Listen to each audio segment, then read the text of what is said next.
The Arizona sun did not just shine, it bore down like a heavy hand, pressing the life out of the red earth until the ground cracked in surrender. It was the summer of 1886, and the heat in the territory was a physical thing, a shimmering curtain that distorted the horizon and made the distant mesas look like they were melting into the sky. Here, the distance between towns was not measured in miles, but in water canteens and prayers, and lately, the prayers were running as dry as the creek beds. Clara Whitmore wiped the sweat from her forehead with the back of a gloved hand, leaving a streak of red dust across her pale skin. She stood in the shadow of her freight wagon, checking the cinch on the left trace horse. The animal blew out a breath, shifting its weight, and Clara murmured a soft sound, a low hum that vibrated in her chest. She was not a woman who spoke much to horses, or to people for that matter. Not anymore. Silence was safer. Silence did not make promises it could not keep. She gave the leather strap one final, hard tug. Her hands were not the soft, manicured hands of the women who sat on porches in the East, fanning themselves and drinking lemonade. Clara's hands were rough, the skin thickened by rope burns and the handle of a shovel. They were hands that knew how to deliver a calf, how to mend a fence, and, when the nights were dark and the memories too loud, how to hold a gun steady. At 27, she felt twice her age, her youth eroded by the wind and the relentless struggle to hold on to what little she had left. "Easy, boy," she whispered to the gelding, patting his damp neck. "We have a long way to go before the stars come out." The town of Bitter Creek was barely a town at all, just a collection of weathered timber buildings huddling together against the vast emptiness. The wind here carried whispers, and lately, those whispers were sharp with fear. Talk of Apache raiding parties moving north, of renegades who had refused the reservation, had everyone looking over their shoulders.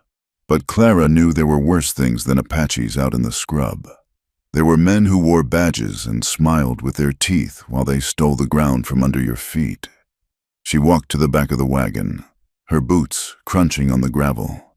Under a heavy canvas tarp, hidden beneath sacks of grain and a crate of tinned peaches, lay a small, battered metal box. Inside that box was a ledger. It was a simple thing, bound in black leather that was peeling at the corners, filled with the cramped handwriting of her late husband, Samuel. But that book was heavier than the entire load of grain. It contained dates, names, and amounts proof of bribes paid by the copper mining company to Deputy Silas Crow. It was proof that the rebellion Samuel had supposedly been part of was nothing more than a convenient lie fabricated to clear the valley for the mine's expansion. Samuel had died for that book. He had been found 3 months ago, face down in a dry wash, a single bullet in his back. The official report said it was bandits. The town whispered it was bad luck. Clara knew it was murder. "Are you leaving out, Mrs. Whitmore?"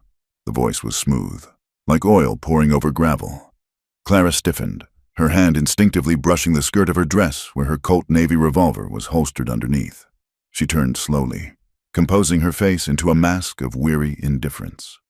Deputy Silas Crow stood on the boardwalk, leaning against a support post with a casual arrogance that made Clara's stomach churn. He was a handsome man in a sharp, predatory way, with a mustache that was waxed to perfection and eyes that were a shade too light, like shallow water over gray stones. His badge caught the harsh sunlight, gleaming with a mockery of justice. "Deputy," Clara acknowledged, her voice flat. "Got a delivery to make?" Crow stepped off the boardwalk, his spurs chiming softly in the quiet street. He walked around her wagon, running a hand along the wood as if he were inspecting it for defects. "Awful time to be on the road alone. Clara, you heard the talk. Geronimo's boys are restless. Some say there is a ghost dancing out there in the canyons." "I have heard the talk," Clara said, moving to block his path to the rear of the wagon. She did not step aside. "But bills do not wait for peace treaties, Deputy, and neither does the bank." Crow stopped in front of her, close enough that she could smell the scent of bay rum and stale tobacco on him. He towered over her, a deliberate intimidation tactic she had seen him use on shopkeepers and drunks alike. "That is the truth," he drawled. The bank is a harsh master. Shame about the land. Clara, I heard the foreclosure notice is set for next week. If you cannot pay the taxes. He let the sentence hang. A threat wrapped in faux sympathy. I will pay, Clara said, meeting his gaze. I am heading to Prescott to settle the account. Crow's eyes narrowed just a fraction. Prescott. That is a 3-day ride for a heavy wagon. Maybe 4. A lot can happen in 4 days. I know the road. She lied. She did not intend to take the main road. The main road was where Crow's men would be waiting, ready to stage another bandit attack. She intended to take the old trade route through the canyon, a path Samuel had shown her once, years ago. It was treacherous, steep, and cut through the heart of the territory. But it was the only way she could disappear. Crow smiled, but the expression did not reach his eyes. You are a stubborn woman. Clara Whitmore. Samuel always said you had a spine of iron. Shame it did not save him. The mention of her husband sent a spike of hot rage through her chest, but Clara clamped down on it. Losing her temper now would cost her everything. Samuel was a good man, she said quietly. Better than most. Sure he was. Crow agreed easily. Just got mixed up in things he did not understand. Politics, land rights, messy business. He leaned in closer, dropping his voice. You know, if you find yourself in over your head, Clara, you can always come to me. The mining company is looking to buy that plot of yours. They would pay a fair price, enough for you to go back east, find a nice husband, forget all this dust. I am not selling, Clara said, each word hard and distinct. And I'm not going east. This is my home. Crow stared at her for a long moment, his gaze dissecting her, searching for a crack in her armor. He was looking for fear, for hesitation. Clara gave him neither. She stood with her chin lifted, her shoulders squared, channeling every ounce of the discipline she had forged over 5 years of living on the frontier. Finally. Crow laughed, a short, barking sound. He stepped back, tipping the brim of his hat. Well, safe travels then, darling. Do not let the heat get to you. He turned and walked away, his stride loose and confident. Clara watched him go, her heart hammering against her ribs like a trapped bird. She knew he had not believed her. He knew she was up to something. He was letting her leave town because it was easier to dispose of a woman in the wilderness than in the middle of the street where witnesses might talk. He was letting the cat run so the hounds would have something to chase. Clara turned back to the wagon and climbed up onto the seat. The leather was burning hot against her dress. She gathered the reins, her fingers trembling slightly now that his eyes were off her. She took a deep breath, inhaling the scent of sagebrush and dry pine, and let it out slowly. Get up, she called to the team. Slapping the reins, the wagon lurched forward, the wheels grinding against the dirt. Clara did not look back at Bitter Creek. There was nothing there for her anymore but ghosts and lies. As the town faded into the shimmering heat haze behind her, Clara reached into her pocket and closed her hand around a small, cold object. It was an iron key, rusted and heavy. It belonged to an old trapper's cabin halfway through the canyon route, a place Samuel had bought years ago and never used. It was the only shelter on the shortcut, a tiny dot of safety in a landscape that wanted to kill her. Do not let them take anything else, she told herself. The thought was a rhythm that matched the creaking of the wagon wheels. They had taken her husband. They had taken her peace. They were trying to take her land, but they would not take this book. Not while she had breath in her lungs and a bullet in the chamber. The road out of town wound through a landscape that was as beautiful as it was unforgiving. Giant saguaro cacti stood like silent sentinels on the hillsides, their arms raised in eternal surrender to the sun. The earth was a tapestry of burnt ochre and dusty sage, broken only by the occasional jagged scar of an arroyo. It was a land that demanded respect, and Clara gave it freely. She kept her eyes on the horizon, scanning for the telltale dust cloud of riders, her ears straining for the sound of hooves. By late afternoon, the heat had settled into a dull, throbbing ache behind her eyes. The water in her canteen was warm and tasted of tin, but she drank it sparingly. She pushed the horses harder than she usually would, needing to put distance between herself and Crow's smile. She thought of the ledger hidden beneath the grain. It was not just paper and ink. It was the livelihood of the Miller family down in the valley, who had been evicted last week. It was the reputation of Dr. Harrow, who had been threatened into silence when he tried to report the strange bruising on Samuel's body. It was the truth, and in a place where the law was written by the man with the biggest gun. The truth was the most dangerous weapon of all.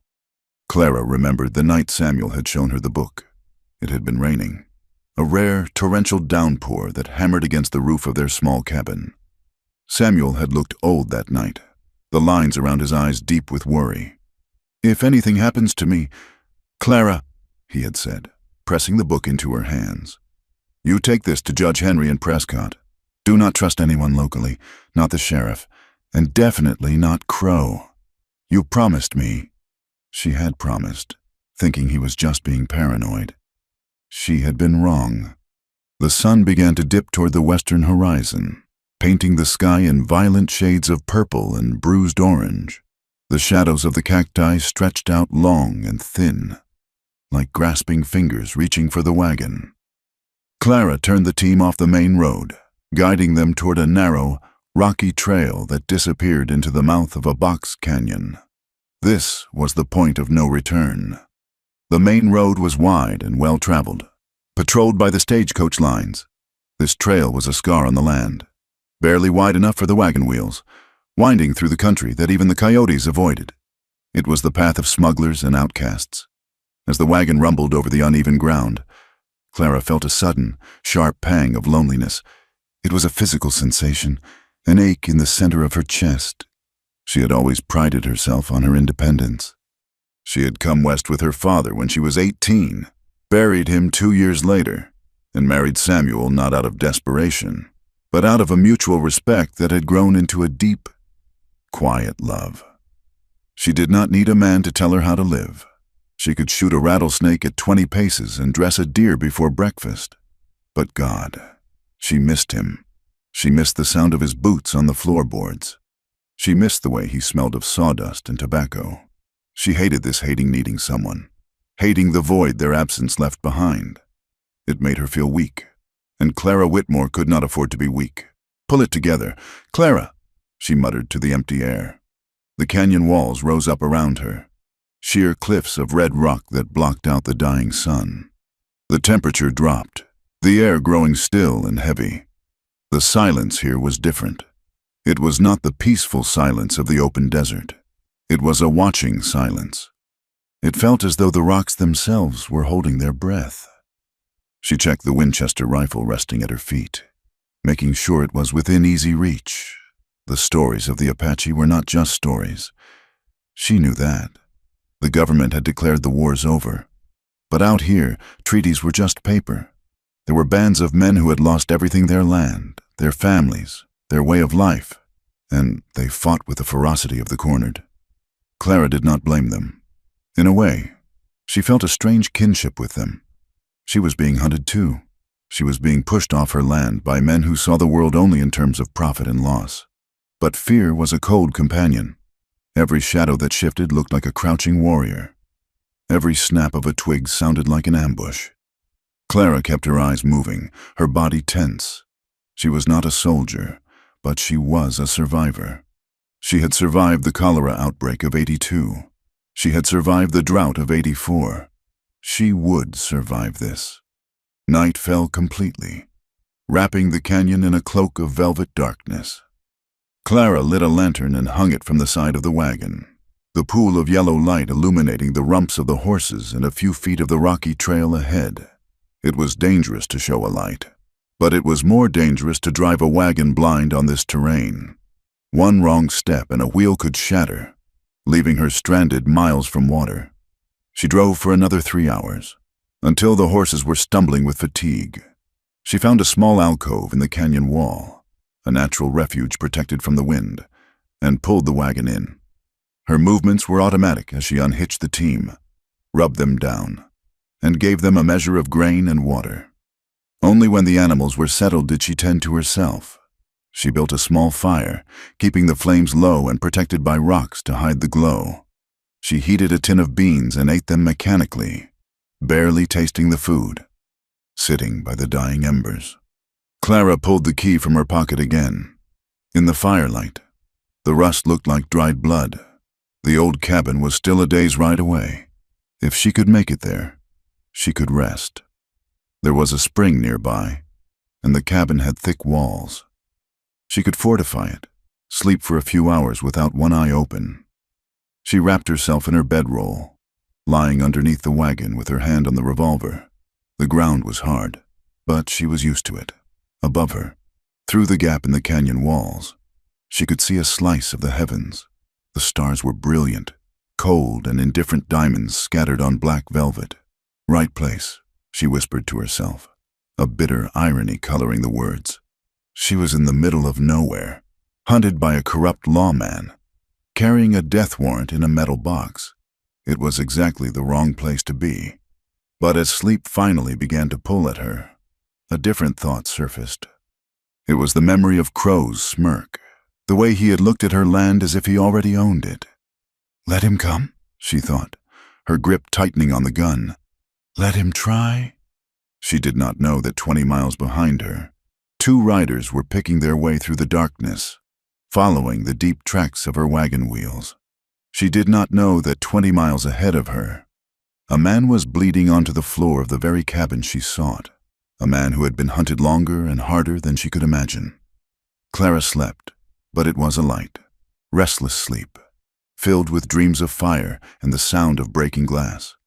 The next morning dawned gray and oppressive. The sky was heavy with unreleased rain, trapping the heat in the canyon like an oven.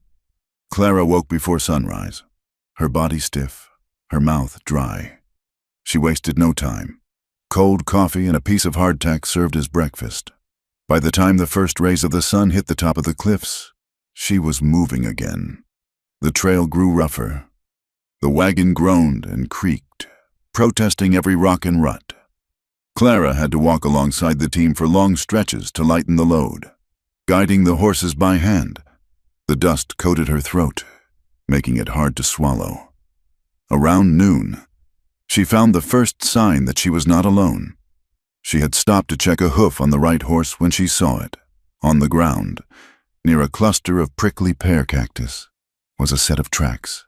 They were not boot prints, they were moccasin prints, faint but distinct, crossing the trail from east to west. Clara froze, her heart leaping into her throat. She knelt, touching the edge of the print. The sand was still crumbling into the depression. They were fresh, less than an hour old. She stood up slowly, scanning the ridges above her. The canyon was silent, too silent. Even the cicadas had stopped their buzzing. Apache, she breathed. Panic flared, bright and hot. But she forced it down. If they were watching her, she was already dead. If they had not attacked yet, maybe they were just passing through, or maybe they were waiting for better ground. She climbed back onto the wagon, reaching for the rifle. She laid it across her lap this time. Safety off. "Hey-ya!" she shouted, snapping the reins. The horses sensed her tension and surged forward. The wagon bounced violently, but Clara did not slow down. She had to get to the cabin. It was defensible. It was a shelter. The hours dragged on, a torture of suspense. Every shadow seemed to move. Every gust of wind sounded like a footstep. Clara's nerves were frayed to the breaking point. She found herself talking to Samuel in her head, asking him for guidance, for strength, just a little further.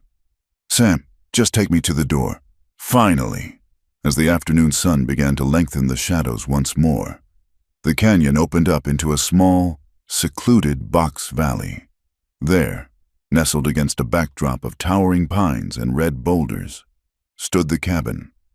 It was rough-hewn timber, gray with age, with a sagging porch and a stone chimney that leaned slightly to the left.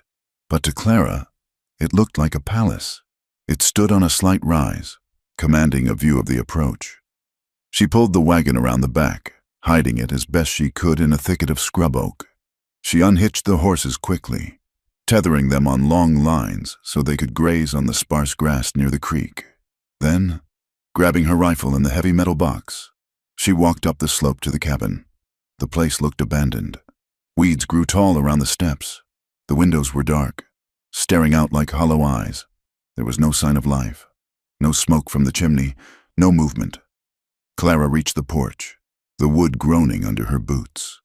She set the box down and fished the rusty key from her pocket. Her hand shook slightly as she fitted it into the lock. The mechanism was stiff, resisting her. She gritted her teeth and twisted hard. With a sharp click, the bolt slid back. She pushed the door open. The interior was dim, smelling of dust and pine pitch and old wood smoke.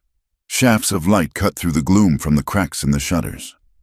Clara stepped inside, the rifle butt pressed against her shoulder, her finger on the trigger. She swept the room, a rough table, 2 broken chairs, a stone fireplace cold with ash. It was empty. She let out a breath she felt she had been holding for 2 days. She was safe. For now. She lowered the rifle and walked to the table, setting the metal box down. She ran her hand over the rough wood of the table. Then she stopped. Her fingers had brushed against something on the table's surface. She looked down. In the center of the dusty table, there was a small, clean circle. And in the center of that circle was a smear of something dark and wet. Clara touched it. It was sticky, red, fresh blood. And near the fireplace, on the hearth, the ashes were not cold. A thin, almost invisible wisp of smoke curled up from a log that was still smoldering gray at its core. The silence of the cabin suddenly felt very loud. Someone had been here. Someone was still here. Clara spun around, raising the rifle again, her heart slamming against her ribs. She looked toward the back of the cabin, where a heavy curtain made of an old blanket hung across the doorway to the single bedroom. The curtain moved, just a fraction, as if caught by a draft, but the windows were closed. Clara swallowed hard. She stepped toward the curtain, the floorboards creaking under her weight. "Come out," she ordered, her voice shaking but loud. "I have a gun, and I will use it." Silence. She took another step. "I said come out." She reached out with the barrel of the rifle and shoved the curtain aside. The room beyond was bathed in the golden light of the setting sun streaming through a gap in the back shutters. And there, standing by the small wash basin, was a man. He was not a white man. His skin was the color of bronze, slick with water and sweat. His hair was long and black, hanging wet around his shoulders. He was stark naked, having clearly just finished washing. He was lean and muscular, his body a map of scars. But what caught Clara's eye was the fresh, angry wound on his shoulder that was oozing blood, and the long hunting knife resting on the washstand, inches from his hand.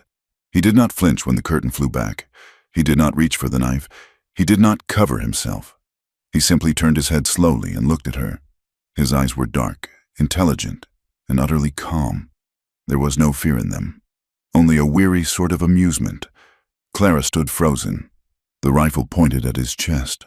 Her breath caught in her throat, the shock of finding him, the shock of his nudity, and the realization of what he was, robbed her of speech. The Apache warrior looked her up and down, a slow, deliberate assessment that made her skin prickle. Then, a corner of his mouth quivered. "Right place, darling," he drawled, his English accented but clear, his voice a low rumble that seemed to vibrate in the small room. Clara's finger tightened on the trigger. The safety was off. 1 pound of pressure and he was dead.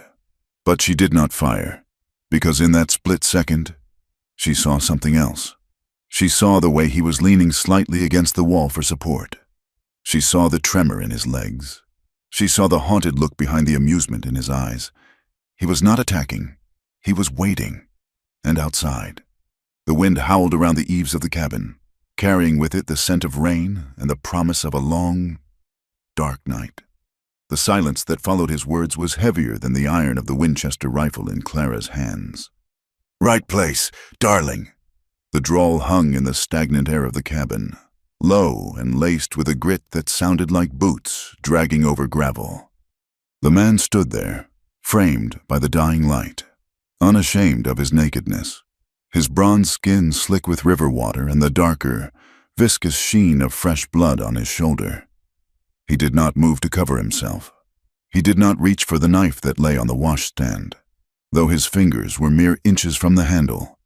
He simply leaned his hip against the rough-hewn wall, taking some of the weight off his left leg, and watched her over the barrel of her gun.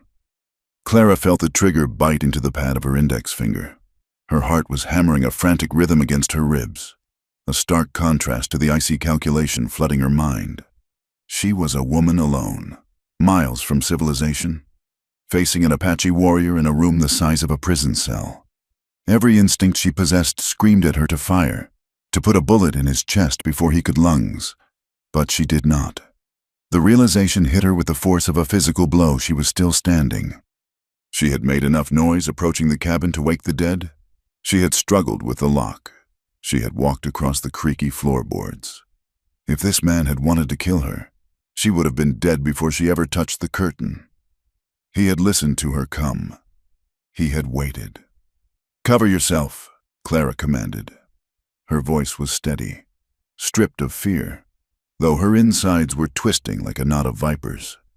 She did not lower the rifle. The man's dark eyes flickered with something that might have been amusement, or perhaps pain. He moved slowly, telegraphing his actions, and reached for a pair of rough canvas trousers draped over the back of a broken chair. He pulled them on with a wince, his breath hitching as the movement pulled at the wound on his shoulder. It was a nasty gash, deep and ragged, the kind made by a bullet that had grazed the bone but failed to stick. "You have a steady hand for a freight driver," he said. He sat heavily on the edge of the low cot, the mattress groaning under his weight. He picked up a rag and pressed it against his bleeding shoulder, his eyes never leaving hers. "Most people shake when they point a gun at me." "I am not most people," Clara said. "And you are bleeding on my floor." "It is a borrowed floor," he corrected. "I do not think the owner holds the deed anymore." "The owner is dead," Clara said. "Or missing, which likely means dead. Then he does not mind." Clara took a step back, widening the distance between them but keeping him in her sights. The tension in the room was a living thing, prowling between them. This was a dance, a dangerous negotiation where one wrong word could turn the floorboards red. "Who are you?" she asked, though she suspected she already knew. The descriptions given by the bounty hunters in town had been vague as savage. A ghost, a monster, but the man sitting before her was flesh and bone. "Names are heavy things to carry," he murmured. He gestured with his chin toward the door. "You barred the door when you came in. That was wise. But if you plan to shoot me, you should unbar it first. The noise will bring others. You will want a running start." Clara narrowed her eyes. "Others, men with badges that shine too bright," he said. "And men who hunt for gold. They are tracking the blood. My blood." "Deputy Crow," Clara said, the name tasting like ash in her mouth. The warrior's expression hardened. The amusement vanished, replaced by a cold, sharp focus. "Crow is a dog who barks where his master points. But yes, Crow is behind me. And if you are here, driving a wagon on a road that leads to nowhere, then perhaps Crow is behind you too." It was not a question. It was an assessment. "I am just a traveler," Clara lied. "Travelers take the main road," he countered. "Fugitives take the canyon." He shifted on the cot, and a fresh line of blood escaped the rag. Running down his bicep, "I need 1 hour. 1 hour to bind this and let the fire in my blood cool. Then I will be gone." "And why should I give you a minute, let alone an hour?" Clara asked. "There is a price on your head. I could drag you back to Bitter Creek and pay off my land." He looked at her then, really looked at her, with eyes that seemed to see through the dust on her dress to the desperation hidden in her bones. "You could," he agreed softly. "But you will not, because you hold that rifle like you hate it, and because you know that if you drag me back to Crow, you are not handing him a criminal. You are handing him a silence." Clara felt a chill crawl up her spine. He knew, somehow, in the way she stood, or perhaps simply because he knew the nature of the man hunting them both. He understood that she was running from the law just as much as he was. 1 hour, he repeated. You give me shelter for 1 hour. You let me rest. In exchange, I will tell you where the wire is strung. Clara frowned. Wire? Crow has rigged the pass, he said. 3 miles north, a rock slide waiting for a vibration. You take your wagon through there. You will be buried before you hear the rumble. I can show you the goat track. The way around. It was a transaction. Cold, hard, and practical. Clara lowered the rifle an inch. She needed to get to Prescott. If the pass was trapped, she was dead anyway. Stay where you are, she ordered. Do not move! She backed out of the room, keeping her eyes on him until the curtain fell back into place. She hurried to the front door, unbolted it, and slipped out onto the porch. The evening air was cooling rapidly, but Clara felt feverish. She needed to check the horses. She needed to make sure she could flee if this truce broke. She walked quickly to the scrub oak where she had hidden the wagon. The horses were standing with their heads low, tired but calm. Clara ran her hands over the harness of the lead mare. She checked the cinch, the bit, the long leather reins. Her hand stopped. Her stomach dropped to her boots. The left rein of the trace horse was severed. She lifted the leather strap. It was not a tear from wear and age. It was a clean, diagonal slice, cut halfway through, leaving just enough leather to hold for a few miles of walking. But at a gallop, or under the strain of a steep climb, it would have snapped. The wagon would have careened off the trail, tumbling into the canyon below. Clara stared at the cut, her mind racing. Taza, the Apache inside, could not have done this. He had been in the cabin, bleeding, washing, and the cut was not fresh. The edges of the leather were already dry. This had been done in Bitter Creek. Crow. It was a delayed death sentence. Crow had smiled at her, tipped his hat, and sent her off to die in an accident on the canyon road. He had not needed to kill her in town. He had simply sabotaged her wagon and let the terrain do the work. He had sent a man to follow her, to watch the inevitable happen. That son of a bitch, Clara whispered, the profanity slipping out before she could catch it. She looked out into the gathering dark. Somewhere out there, among the rocks and the shadows, someone was watching, waiting for her to crash, waiting for the end. She could not leave. Not now, not with the harness compromised. She needed to repair it, and she could not do that in the dark without a fire, and a fire outside would be a beacon to whoever was tracking her. She was trapped. She turned back to the cabin. The man inside Taza was her only leverage. He knew the land. He knew the traps. And right now, he was the only other person in this godforsaken territory who wanted Silas Crow dead as much as she did. Clara walked back inside, barring the door behind her with a definitive thud.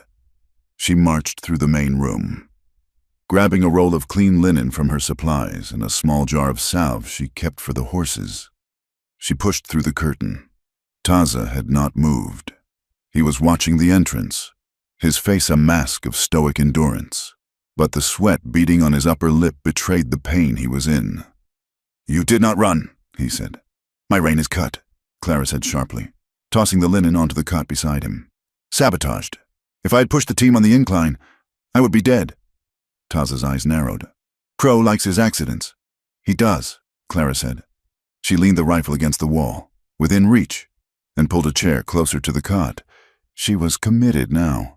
I can fix the leather, but it will take time. I have to sew it, which means we are both stuck here until moonset at least. She gestured to his shoulder. Let me see it. Taza hesitated. For a second, the warrior instinct flared in his eyes, the refusal to be touched, to be vulnerable. But then he nodded once, a sharp jerk of his chin. He lowered the bloody rag. The wound was ugly. The bullet had furrowed through the muscle of the deltoid. It needed cleaning, and it needed stitching. This is going to hurt, Clara said, opening the jar of salve. It smelled of sulfur and arnica. Pain is just information, Taza grunted. Then prepare to be very well informed, she retorted. She set to work, She poured water from the pitcher onto a clean cloth and began to scrub the dried blood from his skin. Her hands, usually so steady, trembled slightly as they touched him. His skin was fever-hot, the muscle beneath it hard as iron. He was a landscape of violence. She saw other scars, white lines from knives, round puckers from old bullets. As she worked, cleaning the wound with a detached efficiency, Taza did not make a sound. He stared at the wall, his jaw locked so tight a muscle jumped in his cheek. Clara reached for his arm to steady him as she applied the salve. Her fingers circled his wrist. She froze. Around both of his wrists, there were bands of scar tissue. They were thick, white, and raised, ringing the bone completely. They were not the scars of battle. They were the scars of chafing, of metal biting into flesh over weeks, maybe months. Shackles. Clara looked up, her eyes meeting him. Taza pulled his arm back sharply, breaking her grip. A flash of shame, raw and intense, cut through his stoic mask before he walled it off again. "You were a prisoner," Clara said softly. It was not an accusation. "I was a scout," Taza said, his voice bitter. "For the army. At Fort Apache. I tracked them. I found water for them. I negotiated for them. And this is how they paid you." Clara gestured to his wrists. "They paid me in safety," Taza said. "For my mother. For my sisters." But when the wind changed, and the politicians in Washington decided all Apaches were the same, the scouts were the first to be chained. They said it was for our protection. He let out a harsh, dry laugh. "I did not wait for them to protect me to death." Clara looked at the scars again. She saw the desperation there. This was not a man who killed for sport. This was a man who had been used, betrayed, and caged. He was a wolf that had chewed its own leg off to get out of the trap.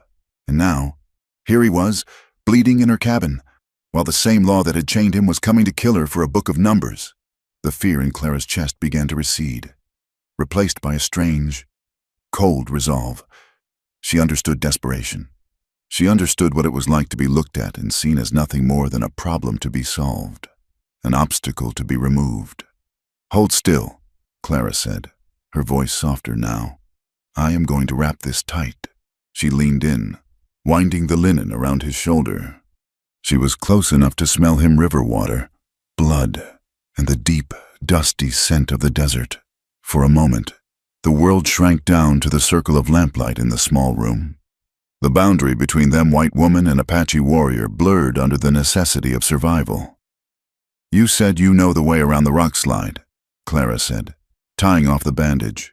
"I do," Taza said. He tested the movement of his arm, grimacing but nodding in approval. "It is a goat path, narrow. Your wagon will struggle, but it will pass." "Good," Clara said. She stood up, wiping her hands on her apron. "Because we leave at first light. You are going to guide me." Taza looked up at her. "We. You need a ride out of this canyon before your blood leaves a trail a blind man could follow," Clara said practically.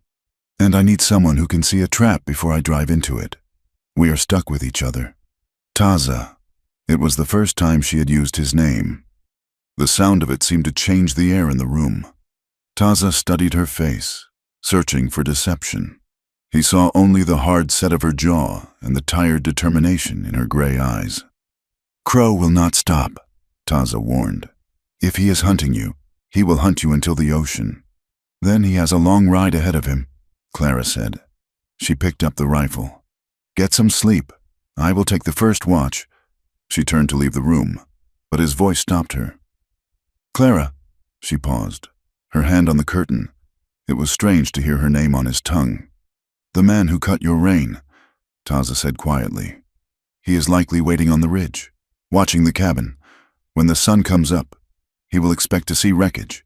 If he sees a wagon moving, he will signal Crow." Clara gripped the rifle tighter. "Then we had better make sure he does not see anything?" "No," Taza said. He reached for his knife, his fingers closing around the handle with a familiar grace. "I will make sure he does not see anything." Clara looked at the knife, then at the man. She saw the lethal capability returning to him as the pain receded. She realized then that she had not just found a guide, she had found a weapon. And God help her, She was going to use it. "Just sleep," she said. "We can deal with the devil in the morning." She stepped out into the main room and sat in the chair by the door, the rifle across her lap. She listened to the wind howling outside, sounding like the voices of lost souls. She touched the pocket of her dress, where the key to the cabin lay cold against her hip. She had thought this cabin was a sanctuary. She was wrong. It was a foxhole, and the war had just begun. The morning sun bled over the rim of the canyon, painting the rocks in violent shades of crimson and bruised purple. It was a deceptive beauty, masking the brutal heat that would follow within the hour. Clara Whitmore stood by the front wheel of her wagon, testing the leather rein she had spent half the night stitching. The thread was thick, the needlework ugly but functional. It would hold. It had to hold. Taza stood a few feet away, leaning against the porch post of the cabin.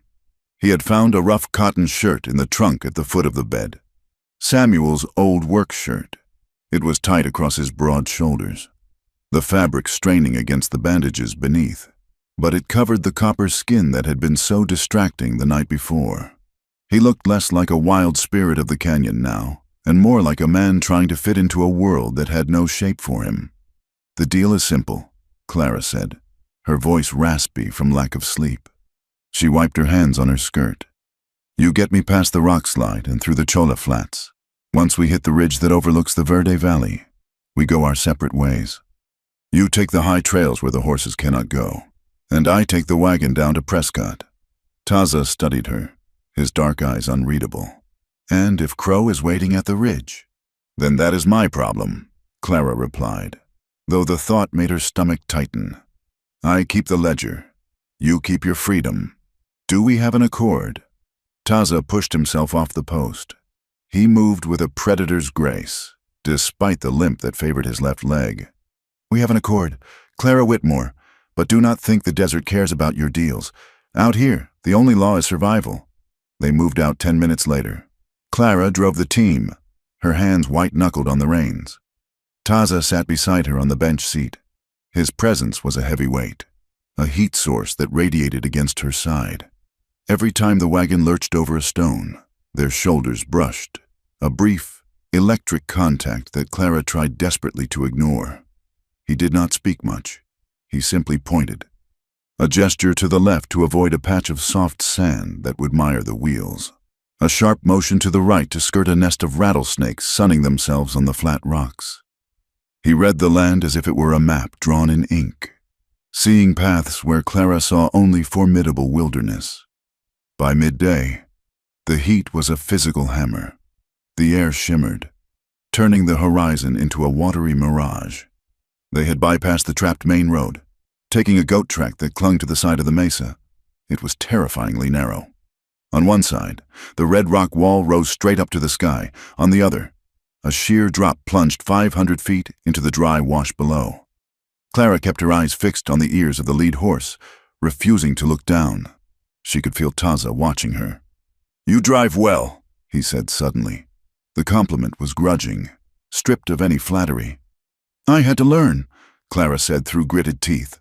"Samuel, my husband, he taught me," said a woman on the frontier who cannot handle a team is just a passenger in her own life. "He was a wise man," Taza murmured, rare for a white eyes. They rounded a sharp bend, and the trail widened slightly, merging briefly with an old cattle drover's path before cutting back into the wilderness. Down below, on a stretch of the main road visible through a gap in the rocks, Clara saw movement. She pulled back on the reins. Whoa! Below them, a small covered wagon had thrown a wheel. A family, a man, a woman, and 2 small children stood in the dust. They looked defeated. Their belongings were scattered in the dirt, a rocking chair, a trunk, a sack of flour that had burst, dusting the red earth with white. They were staring hopelessly at the broken axle. Clara's heart gave a painful lurch. She recognized the look on the woman's face. It was the look of someone who had just realized the world was ending. "They are stuck," Clara said, reaching for the brake. "They have no water. We have to go down. We have to help them." Taza's hand shot out, clamping over her wrist.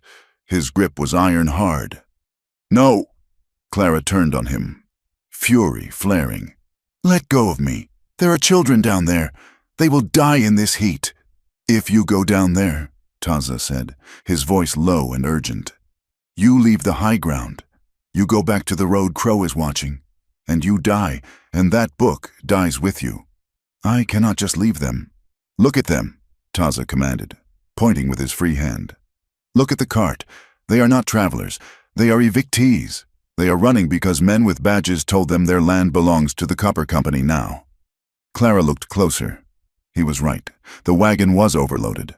A desperate flight rather than a planned journey. "They are victims of the same man you fight," Taza continued. "You want to save them. You want to save the 100 families who will come after them. Then you deliver the book. You give them water now. They live another day to starve. You bring justice to Prescott. You give them their lives back." Clara stared at the family, tears pricking her eyes. The mother was holding a bonnet over the baby's head, shielding it from the sun. The father was kicking the broken wheel in futile rage. "It is cruel," Clara whispered. "It is war," Taza corrected. He released her wrist. The red marks of his fingers faded slowly from her skin. "Do not mistake kindness for weakness, Clara, but do not mistake stupidity for mercy either. Drive." Clara swallowed the lump in her throat. She looked at the family one last time, whispering a silent apology, and snapped the reins. The wagon lurched forward, climbing higher into the rocks, leaving the tragedy below to play out in the silence of the desert. Miles away, in the dusty thoroughfare of Bitter Creek, Mason Rudd struck a match on the sole of his boot. The flame flared, illuminating the weathered face of a man who looked like he had been carved from oak and left out in the rain. Rudd was a bounty hunter, but he did not dress like the peacocks who usually plied the trade. No silver conchos, no embroidered vest. He wore dust-colored canvas and a hat that had seen better decades. He stood before the sheriff's notice board, staring at a fresh poster that Deputy Crow had just tacked up. It was not a picture of Taza. It was a sketch of a woman. Wanted Clara Whitmore, for theft of mining company payroll and aiding a fugitive. Reward $1,000. $1,000, Rudd muttered. "That is a lot of coin for a freight hauler." Crow stepped out of the office, wiping his hands on a rag. He saw Rudd and smiled, a shark showing its teeth. "Interested. Mason, I am interested in why a widow who hauls grain is suddenly carrying a payroll," Rudd said, his voice a slow rumble. "And why is the reward higher than the one for the Apache?" "She is smart," Crow said, his eyes cold. "And she has been hiding that savage. They are working together. She used her wagon to smuggle him out past my checkpoints. She is dangerous. Mason, do not let the pretty face fool you." Rudd pulled a cigar from his pocket and lit it. He puffed smoke into the hot air. "I do not care about pretty, Deputy. I care about the contract. Is she alive or dead?" "Preferably alive," Crow said. "She has property that belongs to the county. But if she resists, well, the territory is a dangerous place." Rudd nodded slowly. He did not like Silas Crow. He smelled a rat in the woodpile. But gold was gold, and Mason Rudd had debts to pay. "I found tracks at the canyon mouth," Rudd said. "Wagon wheels, heavy load, and footprints that walked too soft for boots. They went up the goat track." Crow's expression tightened. "Go get them. Mason, bring me the woman and the box she carries." "You can skin the Apache for all I care." Rudd tipped his hat and walked toward his horse. He would find them. He always found them. But as he mounted up, he wondered what kind of woman would run with a wolf like Taza. It was an interesting puzzle, and Mason Rudd hated unsolved puzzles. Night fell with the sudden violence of a door slamming shut. The heat of the day evaporated, replaced by a bone-chilling cold as a storm front rolled in over the Mogollon Rim.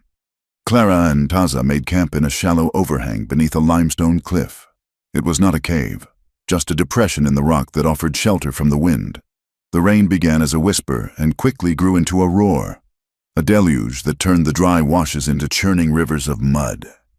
They built a small fire near the mouth of the overhang, feeding it with dried mesquite roots Taza had gathered. The wagon was parked tight against the cliff wall. The horses hobbled and miserable in the downpour. Clara sat close to the fire, shivering. Her dress was damp from the last hour of the drive. Taza sat opposite her, cross-legged, cleaning his knife with a piece of oilcloth. The firelight danced over his face, sharpening the angles of his cheekbones and nose. The space was small, intimate. The storm outside created a wall of noise that isolated them from the rest of the world. Here, in this circle of flickering light, the lines between settler and native, widow and warrior, began to blur. Clara reached for the coffee pot resting on the stones near the fire. At the same time, Taza reached for it. Their hands brushed. Clara pulled back as if she had been burned. Taza did not flinch. He picked up the pot and poured the dark liquid into her tin cup, then into his own. "Thank you," she whispered. He handed her the cup. His fingers were long and calloused, strong hands that could kill or guide. As she took the cup, her fingers grazed his palm. The contact lingered for a second longer than necessary. She looked up at him.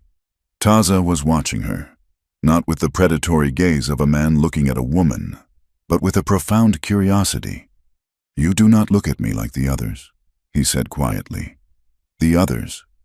The white women in the towns." Taza said, "When they see me, they see a monster from their bedtime stories, or they see a curiosity, an animal in a zoo.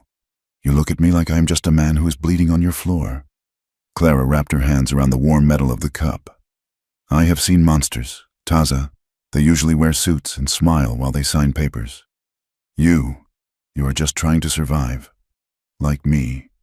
Taza took a sip of the bitter coffee. "Survival is a lonely trade."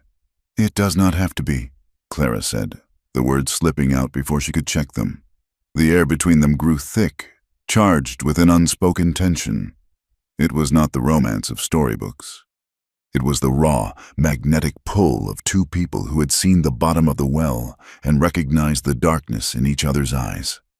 Taza shifted, the firelight catching the damp sheen of his skin where the shirt fell open at the neck.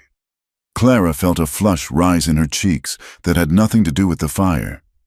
She looked away, needing to break the moment. She reached for the metal box she always kept by her side. She opened it and pulled out the ledger. "I need to check the dates again," she said, her voice sounding too loud in the small space. "Make sure I have the sequence right for the judge." She opened the book, running her finger down the column of figures. Taza watched her, then leaned forward. "Page 42, he said. Clara looked up, startled. "What?" "The page you are looking for," Taza said. "It is page 42, September the 12th, 1885. Clara stared at him. "You can read?" "The army thought it would be useful," Taza said, a bitter smile touching his lips. "Teach the scout to read English so he can read the maps, so he can read the orders. They did not think I would read the reports they left on the commander's desk." He moved around the fire, coming to sit beside her. He was close, his shoulder brushing hers. He smelled of rain and wood smoke and sage. He pointed a finger at the ledger, tracing a line of ink. "Here," he said. "You see this payment for services rendered? $500 to S. Crow." "I know," Clara said. "That is the bribe for the water rights." "No," Taza said softly. "Look at the date. Clara, September 12th. Clara froze. September 12th, the day Samuel had died. "And look here," Taza said, moving his finger to the margin. There was a small note, scrawled in a different hand, likely the mine owner's. "It says obstacle removed, route clear." Clara felt the blood drain from her face. The world tilted on its axis. "Samuel," she breathed. "It was not just a robbery. It was not just bad luck." "He was the obstacle," Taza said, his voice gentle but unyielding. "They paid Crow $500 to kill him. It is right here, in ink." A sob tore itself from Clara's throat, a harsh, jagged sound.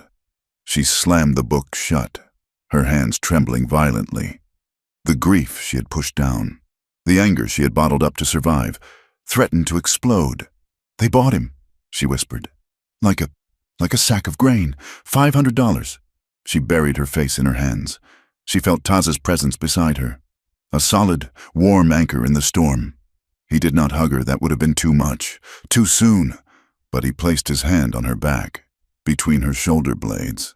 The heat of his palm seeped through her dress, grounding her. "Breathe," he said. "Do not let the grief take you. Turn it into iron. You need to be iron to face Crow."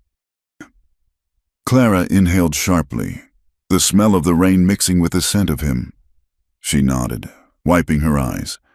She turned to look at him. His face was inches from hers.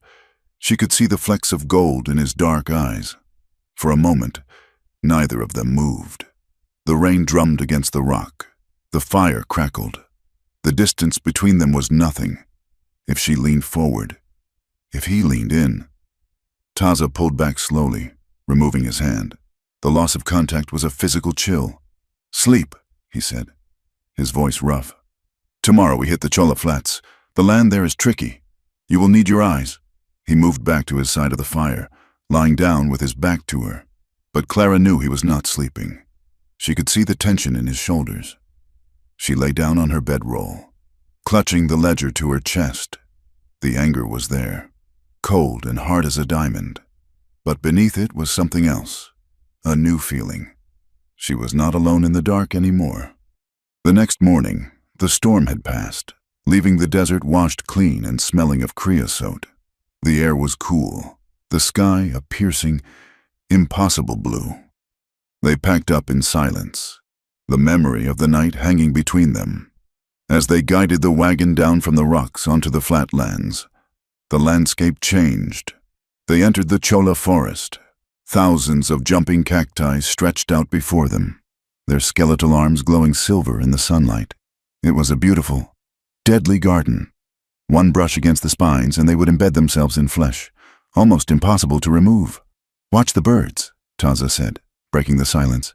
He pointed to a hawk circling high above. "It is hunting," Clara said. "No," Taza corrected. "It is watching. See how it dips its wing. It is riding a thermal. That means the air is rising there. That means heat, rock." He pointed to the ground. "And look at the sand. See the ripples. Wind," Clara said. "Wind tells you where the water went," Taza said. "It tells you where the ground is hard enough for the wheels. You fight the land, Clara, and you die. The land is bigger than you. It is older, but if you listen to it, if you let it speak to you, it will let you pass." Clara looked at the desert with new eyes. She saw not just emptiness, but a system, a language. "You speak it well," she said. "It is my mother," Taza said simply. "And my father." They drove on, the wagon navigating the maze of thorns. Clara felt a strange sense of peace settling over her. She realized then that Taza was giving her something more valuable than guidance. He was giving her the tools to survive without him. "We are close to the ridge," Taza said around noon. "Once we cross the dry wash, I will leave you." Clara felt a sharp pang of regret. "You could come to Prescott, Doc Harrow. He could help you." "Prescott is a cage," Taza said. "I will find my own way." But as the wagon crested a low rise, Taza suddenly stiffened. He grabbed Clara's arm, pulling the reins from her hands. "Halt!" he hissed. Clara froze. "What is it?" Taza stood up on the wagon seat, scanning the horizon. His body was taut as a bowstring. "The birds," he said softly. "They are not circling, they are scattering." He pointed to a distant cluster of mesquite trees near the wash. "Something frightened them," he said. "Something big, and not a coyote." Clara reached for her rifle. "Crow." "Maybe," Taza said. He looked at her, and for the first time, Clara saw fear in his eyes. Not for himself, for her. "Or maybe," he said. "The hunter has found the trail." A gunshot cracked through the silence of the afternoon, echoing off the distant mountains. Dust kicked up near the front hoof of the lead horse. "Drive!" Taza roared, shoving Clara down. "To the wash go!" Clara screamed at the horses, snapping the reins. The wagon surged forward, plunging into the labyrinth of cactus and stone, racing toward the unknown. The peace of the morning was shattered. The hunt was back on. The wagon rattled into the outskirts of Broken Creek just as the sun began to hammer the shadows into submission. It was a dying town, a cluster of sun-bleached timber skeletons clinging to the edge of the Dragoon Mountains, kept alive only by a trickle of water and the stubbornness of its inhabitants. "Keep your head down," Clara murmured. Though Taza was already sliding from the seat, he moved like smoke, disappearing into the dense mesquite brush that lined the road before the wagon wheels had even stopped turning. 1 hour. His voice drifted back to her, barely audible over the crunch of gravel. "Do not let them see the fear in your eyes. Clara, it smells like blood to them." Clara straightened her spine, wiping the dust from her face with her sleeve. She snapped the reins, guiding the tired horses toward the livery stable. She felt the absence of his weight on the bench beside her as a physical coldness, despite the heat. The town was quiet, but it was the quiet of a held breath. Eyes watched from behind dusty window panes.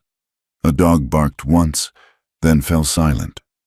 Clara walked the main street, the heavy ledger box wrapped in a burlap sack and pressed tight against her hip. She needed water. She needed quinine for Taza's shoulder, which was burning hot to the touch. And she needed answers. She pushed open the door to Mallory's boarding house. The air inside was stale, smelling of old beer and lye soap. Ruth Mallory, a woman built like a fortress with iron-gray hair pulled back in a severe bun, looked up from the counter. Her eyes widened, then darted instantly to the open door behind Clara. "Close it," Aunt Mallory hissed. Clara pushed the door shut and engaged the deadbolt. "Ruth, You need to get out of here," Mallory interrupted, rounding the counter. She did not hug Clara. She grabbed her shoulders and shook her hard. "Are you mad? Girl Silas Crow has posters up as far as Tucson. He is saying you stole payroll. He is saying you are running with a renegade who butchered a family in the valley." "It is a lie," Clara said, her voice shaking with exhaustion. "All of it. Samuel. Crow had him killed. Ruth, I have the proof." Mallory's face softened, the lines around her mouth deepening. "We knew," she whispered. "We all knew it was not an accident, but knowing and saying are two different things in this territory." She moved to the window, peering through a crack in the curtains. "Crow has men here. They sit in the saloon. They watch the road. If they see you—" "I need supplies," Clara said. "And I need to see Dr. Harrow." "Harrow is a drunk," Mallory spat. "Harrow signed the death certificate," Clara countered. "He knows what really happened to Samuel?" Mallory sighed, a sound like a tire losing air. She went behind the counter and pulled out a sack of dried beef and a canteen. "Take the back alley to the surgery. But Clara, if you bring that storm down on us, I will not open this door for you again." "I know," Clara said. "Thank you, Auntie." Clara slipped out the back, moving through the shadows of the alleyways. The doctor's surgery was a small shack at the edge of town. She found Dr. Harrow slumped in a chair on his porch, staring at a bottle of whiskey as if it held the secrets of the universe. He looked up as she approached, his eyes bleary and red-rimmed. "Clara Whitmore," he slurred. "I thought you were a ghost." "Not yet," Clara said, stepping onto the porch. She didn't waste time. "Why did you lie, Doctor?" Harrow flinched. I don't know what you mean." "You wrote accidental fall on Samuel's papers," Clara said, her voice hard. "But you and I both know Samuel could ride a horse backwards in a gale. He didn't fall." Harrow laughed, a bitter, wet sound. "Of course he didn't fall. He was shot, back of the head, execution style." Clara felt the ground sway beneath her. Hearing it confirmed was like taking the bullet herself. "And you covered it up." "Crow was here," Harrow whispered, leaning forward. "He stood right where you are standing. He had his gun on the table. He said if I wrote murder, there would be 2 funerals that week instead of 1. The doctor's hands shook violently as he reached for the bottle. "He took things, Clara, from Samuel's pockets." Clara froze. "What things?" "Coins, a pocket knife," Harrow muttered. "And a paper. A folded piece of paper." Samuel had it buttoned into his vest pocket. Crow read it, and he smiled. That terrible, cold smile. He said, "This is insurance." And he put it in his own coat. Clara's mind raced back to the ledger. Taza had shown her the entry, the bribe. But a bribe in a book was just numbers. It could be dismissed as Samuel's ramblings. But a signed receipt, an order, or perhaps the countersignature from the mining company authorizing the removal of the obstacle. That would be the missing link. That was the page torn from the ledger. "He kept it," Clara whispered. "He didn't destroy it." "He is an arrogant man," Harrow said, closing his eyes. "He thinks he is untouchable. Maybe he is."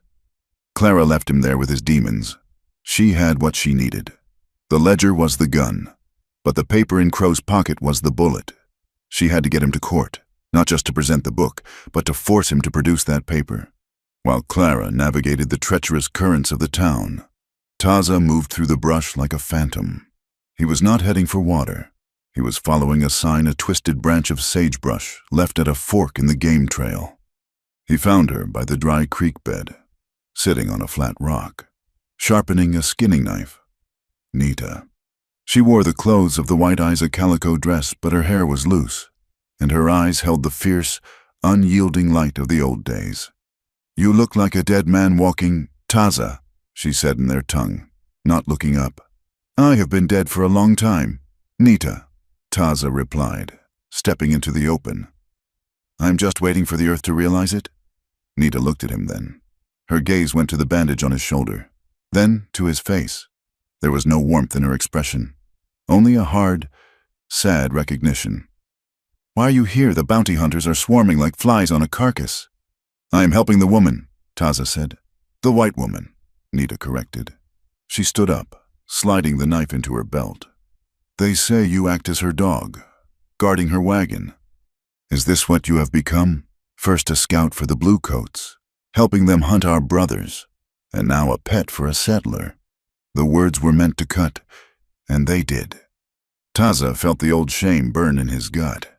"She is fighting Crow, the same man who drives our people from the valley. She fights for her land," Nita spat. "For her fences. Once she wins, she will put up signs that say, 'No Indians.' Do not fool yourself. You are a tool to her, a map. Once she is safe, she will throw you away." "She is different," Taza said, though even as he said it, he wondered if Nita was right. "There is no difference," Nita said. "There is only us and them, and you. You are neither. The elders have spoken. Taza, if you come back to the fire, they will kill you. They say you sold your soul to the fort." Taza looked out at the vast, empty desert. He had no home. The whites wanted to hang him. His own people wanted to execute him. He was a ghost drifting between two worlds that both wanted him gone. "I did what I did to save my family," Taza said quietly. "And where are they now?" Nita asked softly. "San Carlos, dying of fever in the dust. Your sacrifice bought them nothing but a slower death." She turned to leave. "Go, Taza. Run until your legs break. But do not come back here. You have no kin in this valley." She vanished into the scrub, leaving Taza standing alone in the silence. The weight of his isolation pressed down on him. Heavier than the sky, he was truly alone, except for the woman with the gray eyes who had stitched his flesh and handed him coffee in the rain. They met back at the wagon, hidden in a box canyon 2 miles out of town. The reunion was tense. Clara was pale, her jaw set. Taza was silent, a dark storm brewing behind his eyes. "We have to move," Clara said, tossing the supplies into the back. "Crow has the missing page. He kept it." Taza nodded, not asking how she knew. He trusted her instincts. "Then we go to the Red Rocks. We cut through the Devil's Anvil. It is the only way to lose the trackers." They pushed hard, driving the horses until their flanks were foamed with sweat. The terrain changed from scrubland to a nightmare of twisted red sandstone. Towering spires of rock rose like cathedral pipes, creating a maze of shadows and dead ends. It was here that Mason Rudd found them. The shot did not hit the wagon. It hit the dirt 10 feet in front of the lead horse, sending up a geyser of red dust. The team reared, screaming. Clara fought the reins, slamming on the brake. "Hold!" a voice boomed from the rocks above. Mason Rudd stood on a limestone ledge, his rifle resting casually on his shoulder. He looked like a part of the landscape, dusty and immovable. "That is far enough. Mrs. Whitmore," Rudd called down. "You are driving those horses into the ground." Clara grabbed her Winchester, leveling it at him. Taza was already moving, sliding off the seat to use the wagon body as cover, his pistol drawn. "Do not shoot, Apache," Rudd shouted. "I am not here to kill you, unless you make me." "What do you want, Rudd?" Clara yelled. "I have a proposition," Rudd said, tipping his hat back. "Crow wants you both, but I am a businessman. I look at the risk and the reward. The Indian, he is worth $500 dead or alive. You, Mrs. Whitmore, you are worth $1,000, but only if I bring you in with that box." He paused, letting the numbers hang in the hot air. "Here is the deal," Rudd continued. "You give me the Apache. I tie him up, take him in. I let you go. You take your wagon, your book, and you ride to Prescott. I tell Crow I missed you. You get your life. I get my payday." Clara froze. It was a way out. A clean, simple way out. She could save the land. She could save herself. All she had to do was give up the man who was currently aiming a pistol at the bounty hunter to protect her. She looked at Taza. He was crouching by the wheel, looking up at her. His face was devoid of expectation. He was waiting for the betrayal. He expected it. Nita's words echoed in his mind. "She will throw you away." Clara looked back at Rudd. "You want me to trade a man's life for a head start? He is a fugitive." "Ma'am," Rudd said reasonably, "he is a killer. You are a respectable woman. Do not mix your blood with his." Clara tightened her grip on the rifle. She thought of the scars on Taza's wrists. She thought of the way he had held his hand on her back during the storm. She thought of Samuel, and how he had died because men like Crow and Rudd treated people like numbers in a ledger. "No," Clara said. Taza's head snapped up. Rudd frowned. "Excuse me." "I said no," Clara shouted, her voice ringing off the canyon walls. "I am not selling him. Not to you, not to anyone." "If you want him, you have to come through me," Rudd sighed, shaking his head. "I was afraid you would say that. Shame. I really did not want to shoot a lady." He raised his rifle. "Go!" Clara screamed. Slapping the reins, the wagon lurched forward just as Rudd fired. The bullet splintered the wood of the seat, inches from Clara's hip. Taza returned fire, his shots forcing Rudd to duck back behind the rocks. They careened into the narrow pass, the wagon bouncing violently. "He will follow," Taza shouted, climbing back onto the seat. "We have to lose him in the anvil." They drove into the heart of the red rocks, and then the desert decided to join the fight. The sky turned a sickly yellow-green. The wind died instantly. A pressure built in the air, popping their ears. "Sandstorm!" Taza yelled. "Cover the horses' heads!" It hit them like a wall of solid earth. The world disappeared in a screaming brown haze. The wind howled with the voice of 1,000 demons, scouring the paint from the wagon and the skin from their faces. They had to stop. To move was to drive off a cliff. They huddled under the wagon canvas, the fabric whipping violently. Hour after hour, the storm raged. Inside the wagon, the heat was suffocating, and Taza was burning up. The exertion of the fight and the infection in his shoulder had finally caught up with him. He slumped against the crates, his eyes glassy, his breathing ragged. "Taza!" Clara shouted over the wind, touching his forehead. It was on fire. "Leave me," he rasped, his voice delirious. "The blue coats, they are coming." "No one is coming," Clara said, her voice fierce. "And I am not leaving you." The storm raged through the night. By morning, the wind had died, leaving the canyon buried in deep drifts of red sand. The silence was absolute. Clara crawled out. They were alive, but Taza was unconscious. She could not lift him into the wagon. and the wagon was stuck, the wheels buried to the axles in drift sand. "Wake up," she pleaded, shaking him. "Taza, you have to walk," he groaned, his eyes fluttering open. He was not there. He was somewhere in the past. Clara did the only thing she could. She grabbed him under the arms and dragged him, inch by inch, foot by foot.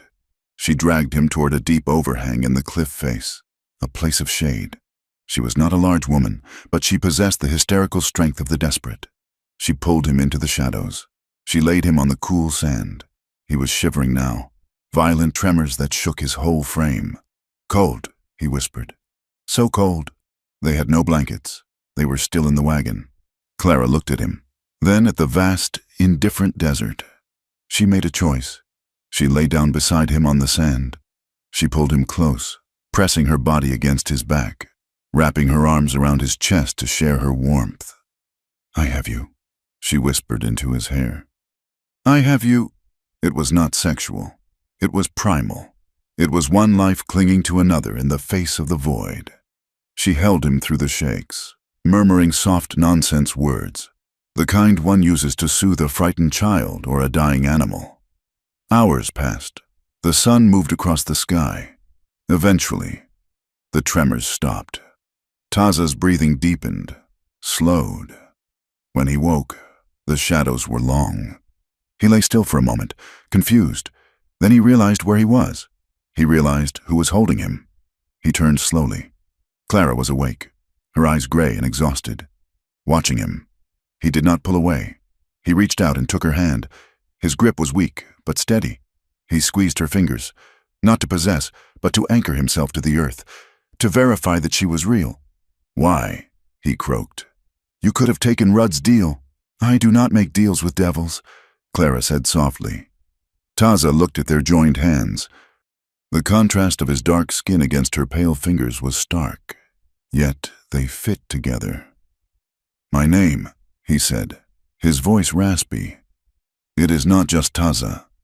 Clara waited. "It is Taza Nantan," he whispered. "It means he who leads in the morning. My father gave it to me. He thought I would lead our people into a new day."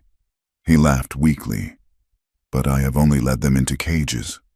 "You are leading me," Clara said fiercely. "You led me through the canyon. You saved my life, and you saved mine," Taza said. He looked into her eyes, stripping away all defenses. "Why, Clara, why fight this hard for a piece of dirt?" "It is not about the dirt anymore," Clara admitted. Her voice broke. "Crow thinks he can erase people. He thinks he can kill Samuel and erase him. He thinks he can put you in a cage and erase you. If I let him take the land, if I let him take the book, then he is right. We are just dust to be swept away." She squeezed his hand back. "I am not fighting for the farm. Taza, I am fighting to prove that we were here, that we mattered." Taza looked at her with a wonder that bordered on reverence. "Then we will make him see," he promised. "We will make him see us." They rested for another hour, drinking the last of the water. Then, with Taza leaning heavily on Clara, they limped out of the red rocks. They reached the edge of the canyon as the sun began to set. Below them lay the narrow gorge of Silver Creek. The bridge, a sturdy wooden structure that spanned the deep chasm, was their only way across to the road that led to Prescott. They stopped dead. The bridge was gone. Charred timbers hung from the far side. Smoke still curled from the wreckage. It had been burned. Recently. "Crow," Taza said, his voice like grinding stones. "He destroyed the bridge," Clara whispered, horror dawning. "Why?" "Because he does not want to catch us on the road," Taza said, looking around the box canyon they were now trapped in. "He wants us right here. He has cut off the exit. He is not hunting anymore." "Clara!" Taza drew his knife, the blade flashing in the dying light. "He is cornering," from the ridges above them. The sound of rifles cocking echoed like thunder in the silence. They were trapped, and the sun was going down. The charred skeleton of the bridge across Silver Creek was not just an obstacle. It was a message. Clara and Taza stood on the rim of the gorge, looking down at the smoldering timbers that had fallen into the dry riverbed below. The smoke rose in thin, gray ribbons, twisting in the evening air like spirits trying to escape the earth. "He is not behind us," Taza said, sheathing his knife with a sharp click. "He is ahead. He knew we would come this way." Clara gripped the stock of her rifle until her knuckles turned white. "The old way station," she said, her voice hollow. "It is the only structure between here and the main road. If we cannot cross here, we have to go through the box canyon." "The station sits right at the choke point." "A kill box," Taza corrected.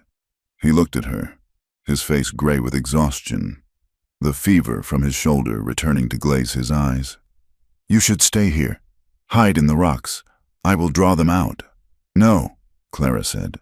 She turned to the wagon, grabbing the metal box containing the ledger.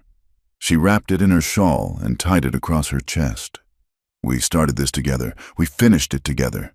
Besides, if I stay here, I will die of thirst. If I go forward, I might die of lead. I prefer a quick death." They abandoned the wagon. It was a tomb on wheels now. They took the horses, cutting them loose from the traces. They would ride bareback, low and fast, using the last of the daylight to reach the station before nightfall completely blinded them. The ride was a blur of adrenaline and pain. Taza swayed on his mount, his strength failing, but his hands were steady on the mane of the horse. They rode into the shadow of the station just as the first stars began to pierce the twilight. The way station was a ruin of adobe and rotting timber, a relic of the days before the railroad. It stood in the center of a narrow pass, flanked by high walls of red rock. There was no way around it. They dismounted 50 yards out, creeping forward on foot. The wind whistled through the gaps in the adobe walls, a lonely, mournful sound. "It is too quiet," Taza whispered. "I know," Clara replied. They stepped into the open courtyard of the station. Suddenly, the night exploded with light. Torches flared to life on the roof of the station and from behind the crumbling walls. The sudden brightness was blinding. Clara threw her arm up to shield her eyes, her heart slamming against her ribs. "Drop the guns!" a voice roared. Clara blinked, her eyes adjusting. Standing on the porch of the station, illuminated by the flickering torchlight, was Deputy Silas Crow.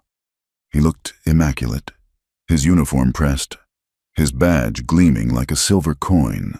He was flanked by 3 men hired guns with dirty dusters and hands hovering over low-slung holsters. "I said drop them," Crow commanded, his voice smooth and terrible. "Unless you want to be buried right here." Clara looked at Taza. He gave a microscopic nod. Slowly, they placed their rifles on the dirt. "Kick them away," Crow ordered. They complied. Crow smiled. Stepping down from the porch, he held a piece of paper in his hand. "Well, Clara, you have led me on quite a chase, a widow and her pet savage. It is almost romantic, in a tragic sort of way. It is over. Silas," Clara said, her voice ringing clear in the canyon. "I have the ledger. I know about the bribes. I know about the murders." Crow laughed. It was a dry, rattling sound. "The ledger. You mean the book of fairy tales you forged?" He held up the paper in his hand. It was a single sheet, torn from a binding. "You see, Clara, I have the original record, the one your husband, God rest his soul, tried to steal. This page here, it proves that the mining company purchased your land legally 3 years ago. Samuel was squatting, and you are just a trespassing thief." Clara stared at the page. It was the missing sheet, the one Samuel had died for. Crow was going to use the truth to paint a lie. "That is a forgery," Clara shouted. "And you know it. Who is the judge going to believe?" Crow asked softly, walking closer. "A decorated deputy of the territory, or a desperate woman running with an Apache killer? I reckon the judge might want to hear from a third party." The new voice came from the shadows to their left. Mason Rudd stepped out from behind a pile of fallen rocks. He held his rifle loosely, but the barrel was pointed generally at the group. Crow's smile faltered.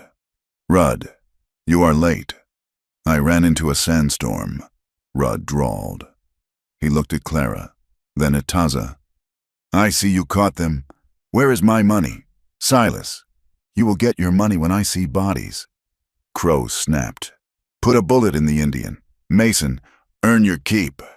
Rudd chewed on the end of an unlit cigar. He did not raise his rifle. That was not the deal. The deal was captured. I do not do executions, not for free. I am the law here, Crow shouted, losing his composure. I say he dies resisting arrest. He does not look like he is resisting, Rudd observed. Taza stood perfectly still, his eyes scanning the ridges above the station. He sensed them before he saw them. Shadows moving within shadows. The silence of the desert had changed texture. We are not alone, Taza said, his voice cutting through the argument. Crow spun around. What? On the high ridge overlooking the station, a silhouette appeared against the moon, then another, and another. It was Nita, and with her were 6 Apache warriors, mounted on ponies, their rifles resting across their saddles. They did not move. They did not yell war cries. They simply watched. Geronimo's ghosts, one of Crow's men whispered, backing away. Shoot them, Crow screamed at his men. Shoot them all. If you fire, Taza said calmly, you will all die. They are not here for me. They are here to see if the White Eyes have any honor left. Crow looked up at the silent warriors, then back at Taza. His face twisted with hatred. He realized his control was slipping. The trap was closing on the trapper. Kill him, Crow hissed to his nearest man. The gunman reached for his pistol. No, Clara screamed. She did not dive for a weapon. She did not run. She stepped forward, placing herself between Taza and the guns. She ripped the shawl away, exposing the metal box. You want to talk about honor? Silas? Clara shouted. Her voice was not the voice of a scared widow. It was the voice of a prosecutor. Let us talk about September 12th, 1885. Crow froze. Shut your mouth. Clara did not shut her mouth. She opened her memory. Taza had taught her to read the land. Now she used the words she had memorized by the firelight to burn Crow's world down. Payment to Silas Crow, she recited, her voice booming off the canyon walls. $500, direct deposit from the Copper Queen mine, Purpose Security Services regarding the Whitmore claim. Lies, Crow yelled, raising his own pistol. October 1st, Clara continued, stepping closer to him, her eyes blazing. Payment to Mason Rudd, $200. Purpose harassment of local settlers. Denied, ask him, he is standing right there. Rudd stiffened. He looked at Crow. You put my name in a book. Silas, you said this was off the books. She is making it up, Crow screeched. November 5th, Clara yelled. Tears of rage streaming down her dust-caked face. Payment for obstacle removal. Target Samuel Whitmore. Price $500. Note, accidental death arranged. The silence that followed was absolute. Even the wind seemed to stop to listen. Crow's hand was shaking. The gun in his hand wavered. He was not an obstacle, Clara whispered, her voice breaking. He was a man. He was my husband, and you sold him for $500. Crow's face contorted. The mask of the charming deputy shattered, revealing the rot underneath. He was a fool, Crow roared. I gave him a chance to sell. I told him to walk away, but he had to be a hero. He had to keep that damn book. He squealed like a stuck pig when I put the gun to his head. Clara, begged for you, begged me not to hurt you. Crow's eyes were wild.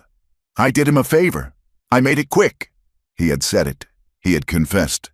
Mason Rudd let out a low whistle. Well, the bounty hunter said, that sounds like a confession to me. Crow realized what he had done. He saw the look in his men's eyes, disgust, fear. He saw the Apaches on the ridge, silent judges. He saw Rudd's hand tightening on his rifle. Panic took the wheel. Kill them! Crow shrieked. Raising his gun at Clara, he fired. But Taza was faster, despite the fever, despite the wound. Taza moved with the explosive speed of a striking viper. He shoved Clara to the ground, the bullet tearing through the air where she had been standing. Then he was on Crow. He did not use a knife. He did not use a gun. He used his body. He slammed into the deputy, driving him into the dirt. Crow's hired guns opened fire. Cover, Rudd shouted, diving behind a water trough and opening up with his Winchester. He was shooting at Crow's men. He had switched sides. The courtyard erupted into chaos. Gunfire flashed in the dark. Taza rolled, dodging a shot from a deputy. He swept the man's legs out from under him, a bone-breaking kick that sent the gunman screaming to the ground. He grabbed the man's wrist, twisting it until the pistol dropped, then delivered a single, precise chop to the temple. The man went limp. Taza was a whirlwind of controlled violence. He was not killing. He was dismantling it. He broke an arm here, shattered a knee there. He was showing Nita on the ridge, showing Clara, showing history that he was not the savage they claimed. He was a warrior who mastered his rage. But Crow had scrambled to his feet. He grabbed a shotgun dropped by one of his fallen men. He swung it toward Taza, whose back was turned. "Taza!" Clara screamed. She was on the ground, her hand closing around the revolver Crow's deputy had dropped. She raised the gun. The weight of it was familiar. She aimed at Crow's chest. Crow racked the slide of the shotgun. Clara fired. The bullet did not hit Crow's heart. It struck the shotgun, shattering the wooden stock and sending shrapnel into Crow's hands. Crow screamed. Dropping the weapon and clutching his bleeding fingers, he fell to his knees, sobbing. Silence returned to the station.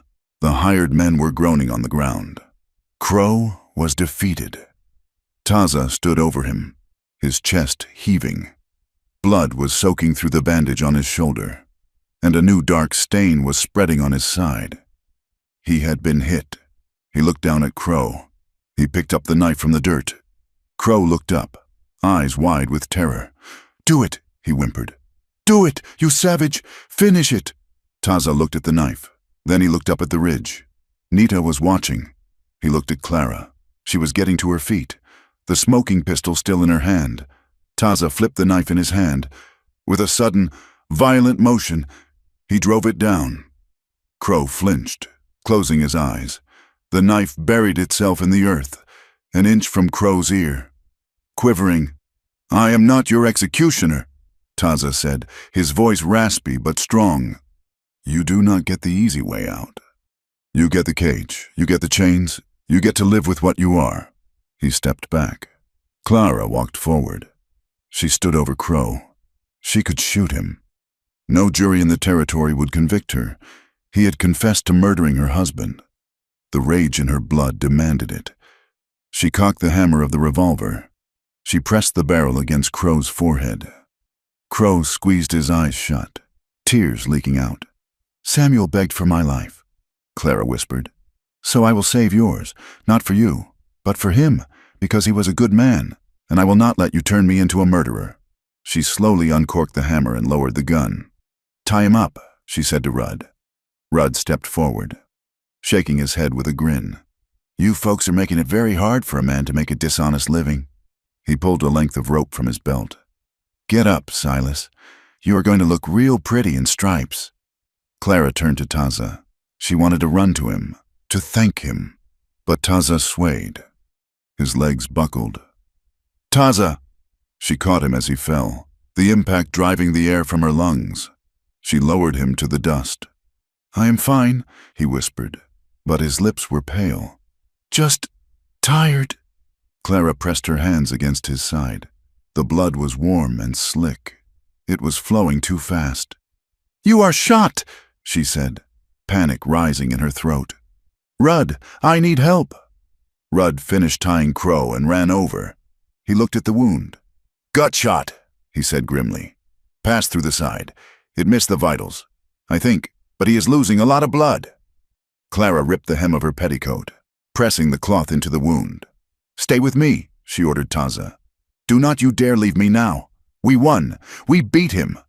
Taza looked up at the ridge. The Apaches were gone. They had seen what they needed to see. The savage had shown mercy. The traitor had fought with honor. "Right place," Taza whispered, a faint smile touching his lips. "Darling." His eyes rolled back, and his head lolled against Clara's shoulder. "No," Clara sobbed, pressing harder on the wound. "No, no, no!" The victory tasted of ash. The ledger was safe. Crow was bound. but the cost of freedom lay bleeding in her arms. The nearest doctor was 3 days away. "We have to cauterize it," Rudd said, pulling his knife. "And we have to do it now." Clara looked at Taza's unconscious face. She wiped a tear from her cheek, leaving a streak of his blood on her skin. "Do it," she said, as Rudd moved to the fire to heat the blade. Clara held Taza's hand. She squeezed it, praying to a god she hadn't spoken to in years. "Do not take him. Take the land. Take the book. But do not take him." The night settled over the canyon, heavy and cold. The battle was over, but the war for Taza's life had just begun. The journey to Prescott was a blur of dust, pain, and the rhythmic jouncing of the wagon that Mason Rudd had commandeered. When they finally rolled onto the cobblestones of the territorial capital, Clara Whitmore felt less like a victor and more like a survivor of a shipwreck who had washed up on a jagged shore. Prescott was a world away from the desolate canyons. It smelled of coal smoke, expensive tobacco, and the unwashed mass of humanity clamoring for civilization.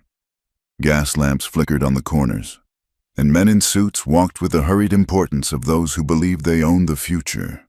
But as the wagon moved through the thoroughfare, the civilization peeled back to reveal its teeth. Taza lay in the back, covered by a rough wool blanket, his face gray and beaded with sweat despite the cool mountain air. The cauterized wound in his side was a burning coal, but he remained silent. Clara sat beside him, her hand resting on his shoulder, a defiant shield against the eyes that watched them pass. And the eyes were everywhere. They did not see a hero who had stopped a corrupt deputy. They did not see a man who had saved a white woman from a burning waste station. They saw an Apache. They saw the enemy. Women pulled their children closer to their skirts. Men on the boardwalk stopped their conversations to spit into the dust, their hands drifting toward the pistols at their hips. "Keep moving," Mason Rudd growled from the driver's seat, flicking the reins. "Do not look at them. Mrs. Whitmore, you cannot shame a dog for barking." They brought Taza to a small room at the back of a livery stable. Not the hospital, the town doctor, a man named Dr. Aris, who smelled of antiseptic and prejudice, had refused to treat the Indian in the main ward. Clara had nearly drawn her gun on him, but Taza had gripped her wrist, his skin burning hot. "Do not fight the river," he had whispered. "Let it flow." The days that followed were a trial in every sense of the word. Clara stood before the territorial judge, a man with a beard like a snowdrift and eyes like flint. She presented the metal box. She presented the ledger. She presented the testimony of Dr. Harrow, which she had written down and forced the trembling physician to sign back in Broken Creek. The courtroom was packed. The air was thick with heat and murmurs. When Clara read the entry about the $500 paid for the obstacle removal of Samuel Whitmore, a silence descended that was heavier than the grave.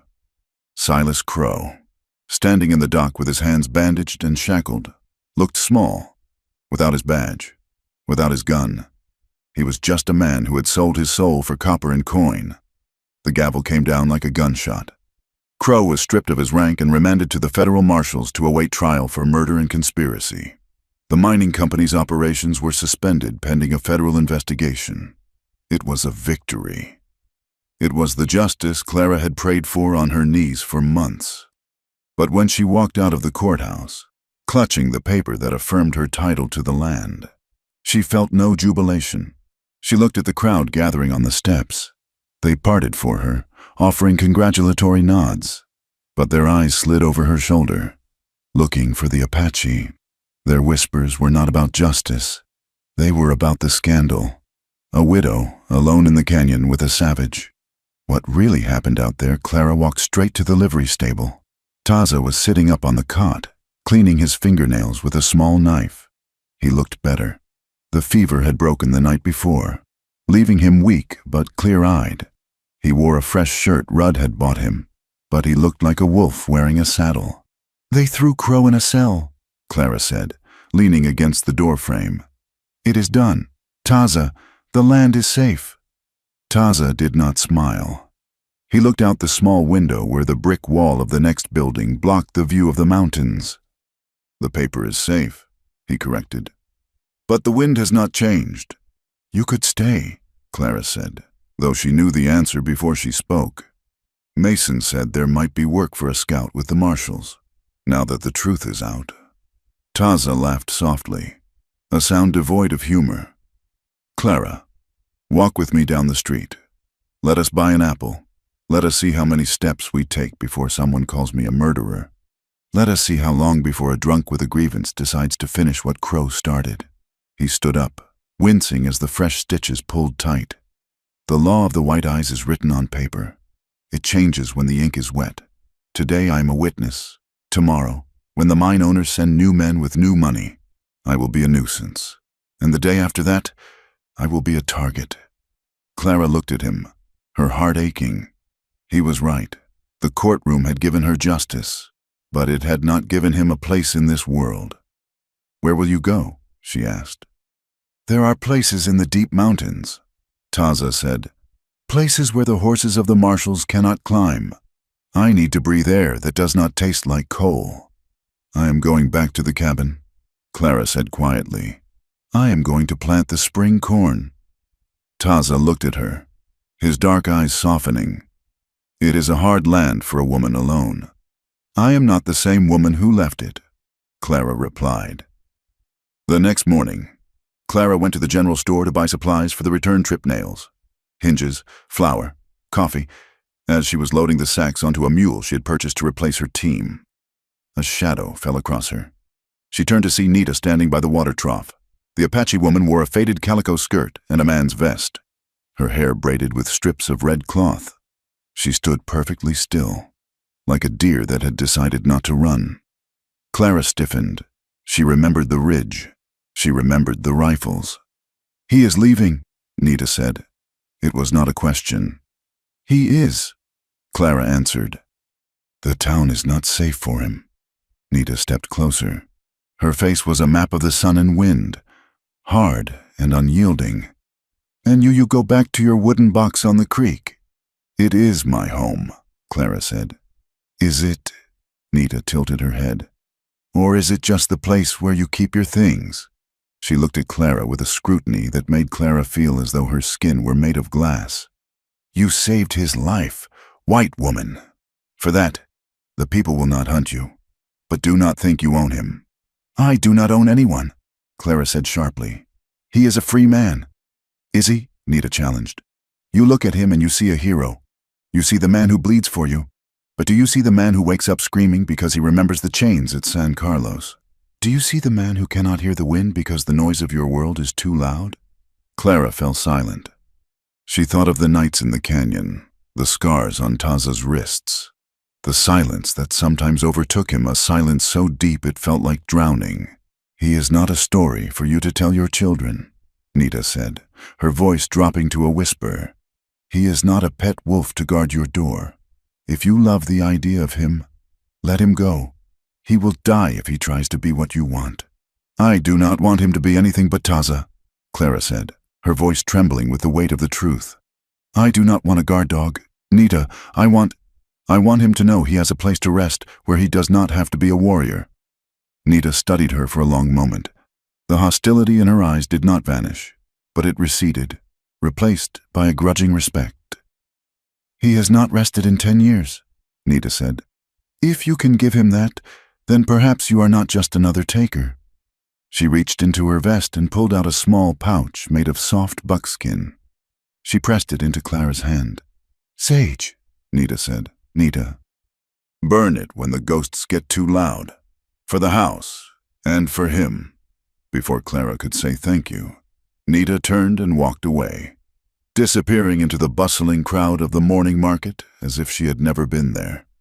The journey back to the cabin took 3 days. They moved slowly, respecting Taza's injury. They did not take the wagon. The mule carried their supplies, and they walked or rode double on the single horse Clara had managed to reclaim from the livery. The silence between them was different now. It was not the tense silence of the hunted, nor the awkward silence of strangers. It was a companionable silence, the kind that exists between two people who have seen the worst of the world and survived it together.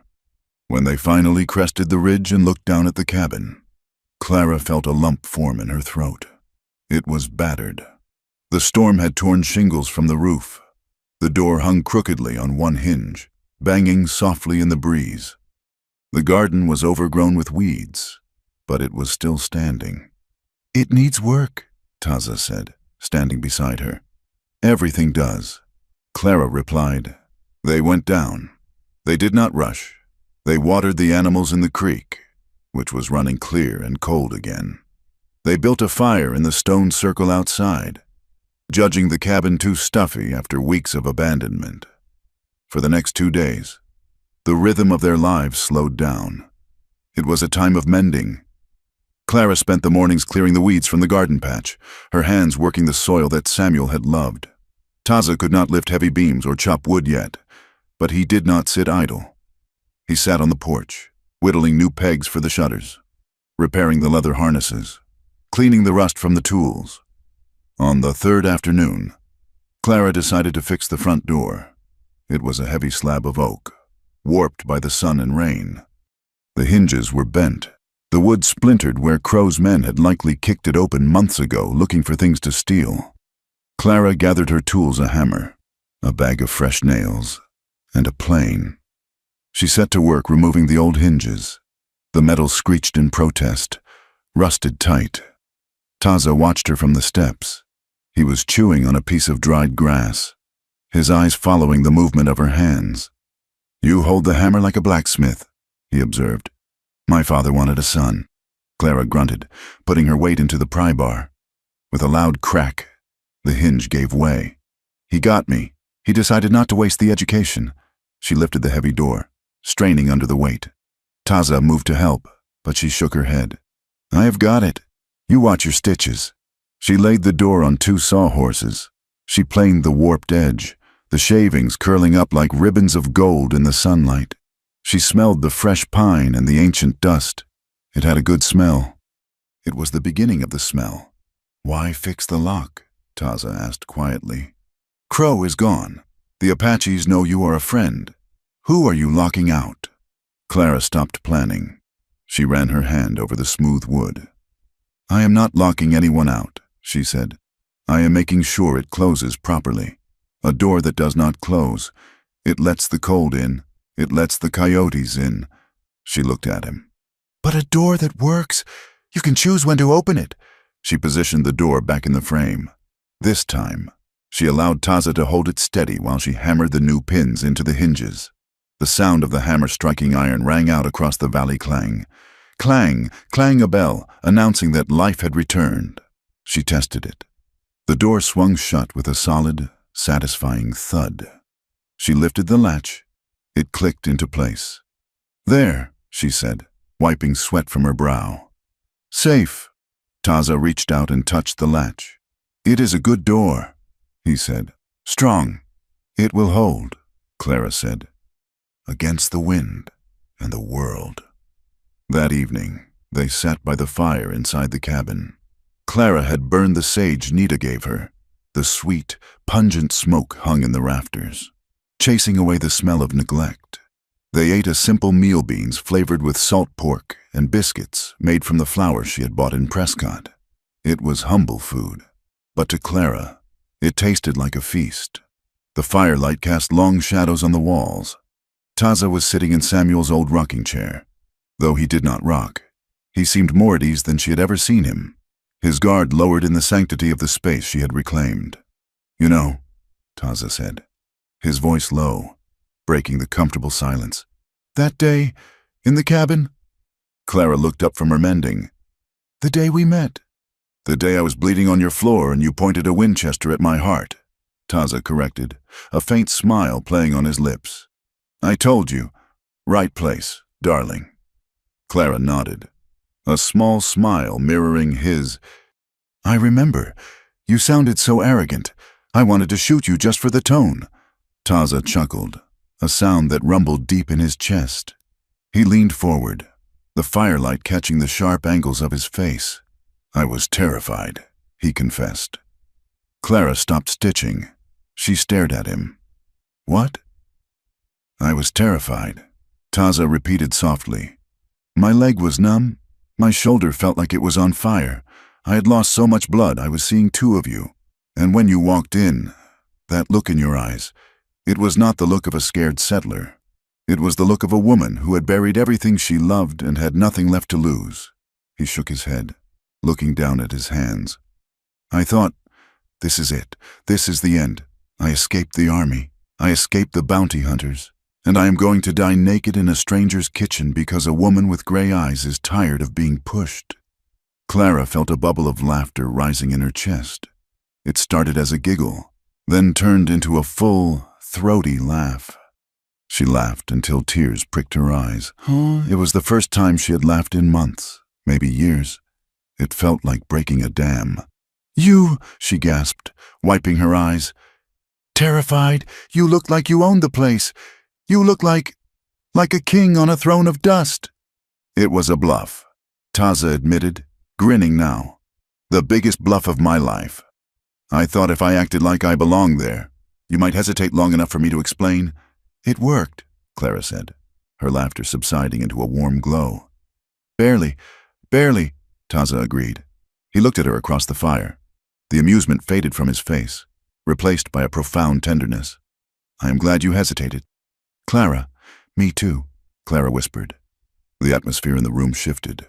It was no longer about survival, or danger, or the past. It was about the present, the fire, the walls, the two of them. Taza stood up slowly. He walked over to where she sat. He did not touch her. He simply stood there, offering his presence. Nita was right, he said quietly. I have been running for a long time. I do not know how to stop. Clara looked up at him. You do not have to stop, Taza. You just have to pause. Rest. She reached out and took his hand. His skin was warm, rough with calluses, mapped with history. The door is fixed, she said softly. The latch works. If you want to go, you can go, but if you want to stay, it is open. Taza looked at the door, then back at her. He squeezed her hand. The mountains are cold tonight, he said. The fire is warm. Clara replied. Then perhaps, Taza said, sitting down on the rug beside her chair. I will stay for the fire. He did not promise forever. He did not promise tomorrow. He promised tonight. And in a world where life could be ended by a bullet or a fever in the blink of an eye, tonight was enough. Clara went back to her mending, the needle weaving in and out of the fabric, stitching together the torn edges of her life. Taza watched the flames, the ghost of the hunted wolf fading from his eyes, replaced by the calm of a man who had finally found a place to close his eyes without fear. Outside, the wind howled against the sturdy oak door, but inside, the flame burned steady and bright. The weeks that followed the trial in Prescott were not marked by the banging of gavels or the roar of gunfights, but by the quiet, grinding noise of a machine stripping its gears.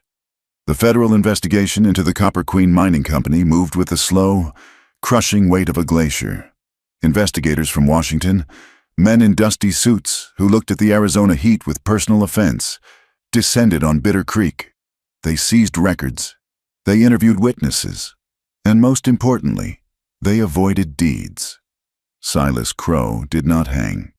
The territory was trying to look civilized, and hanging a former deputy without a murder conviction that stuck since Samuel's body was never exhumed was deemed untidy.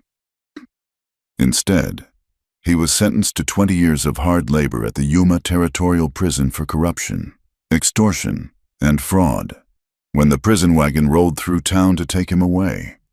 Clara did not go to watch. She did not need to see him in chains to know he was gone. She was busy. She was planting corn. The sun was high and bright over the valley, but it felt different now. It was no longer a hostile force trying to bake life out of the soil.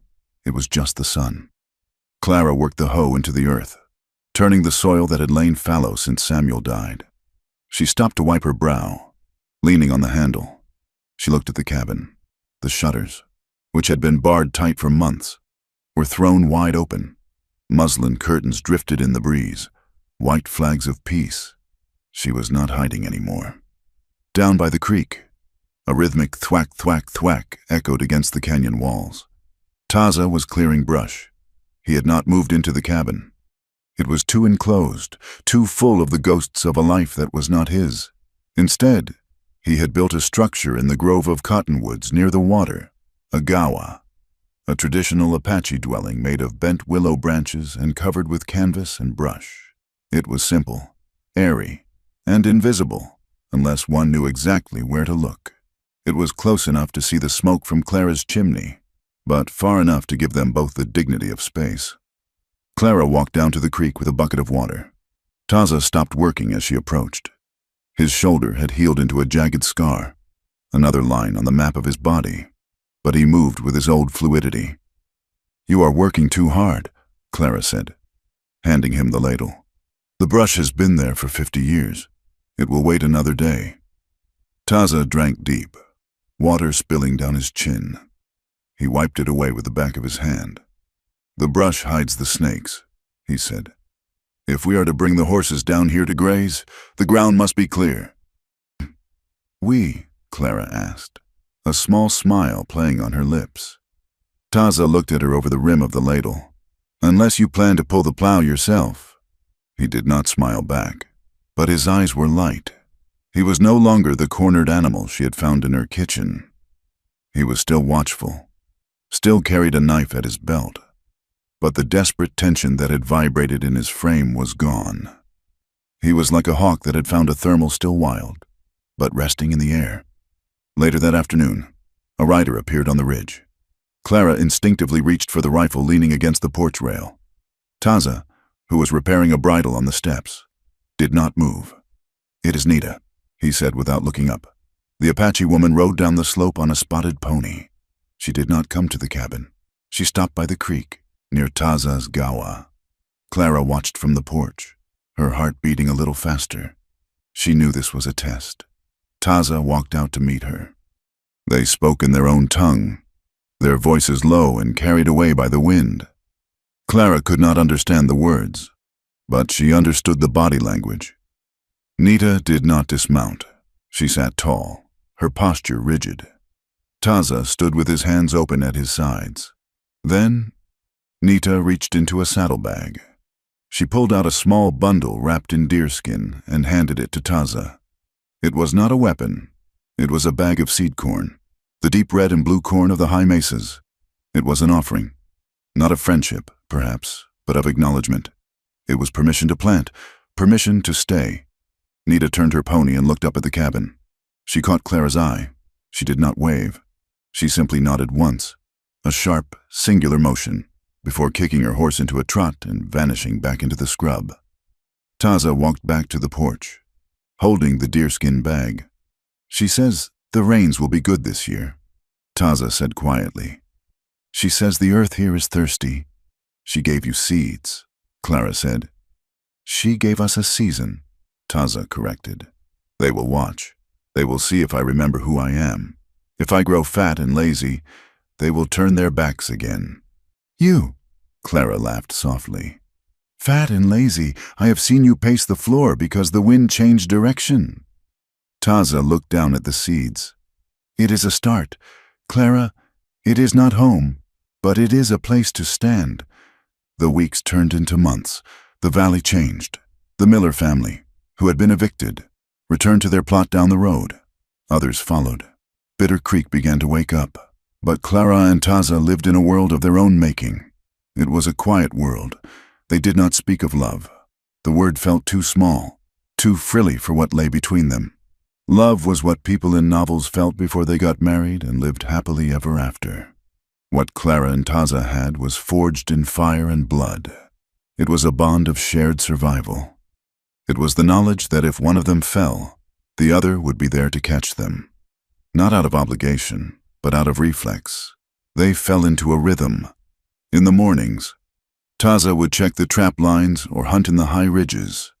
In the afternoons, he would help Clara with the heavy work on the farm, mending fences, digging irrigation ditches, breaking horses. In the evenings, they sat on the porch. Sometimes they talked.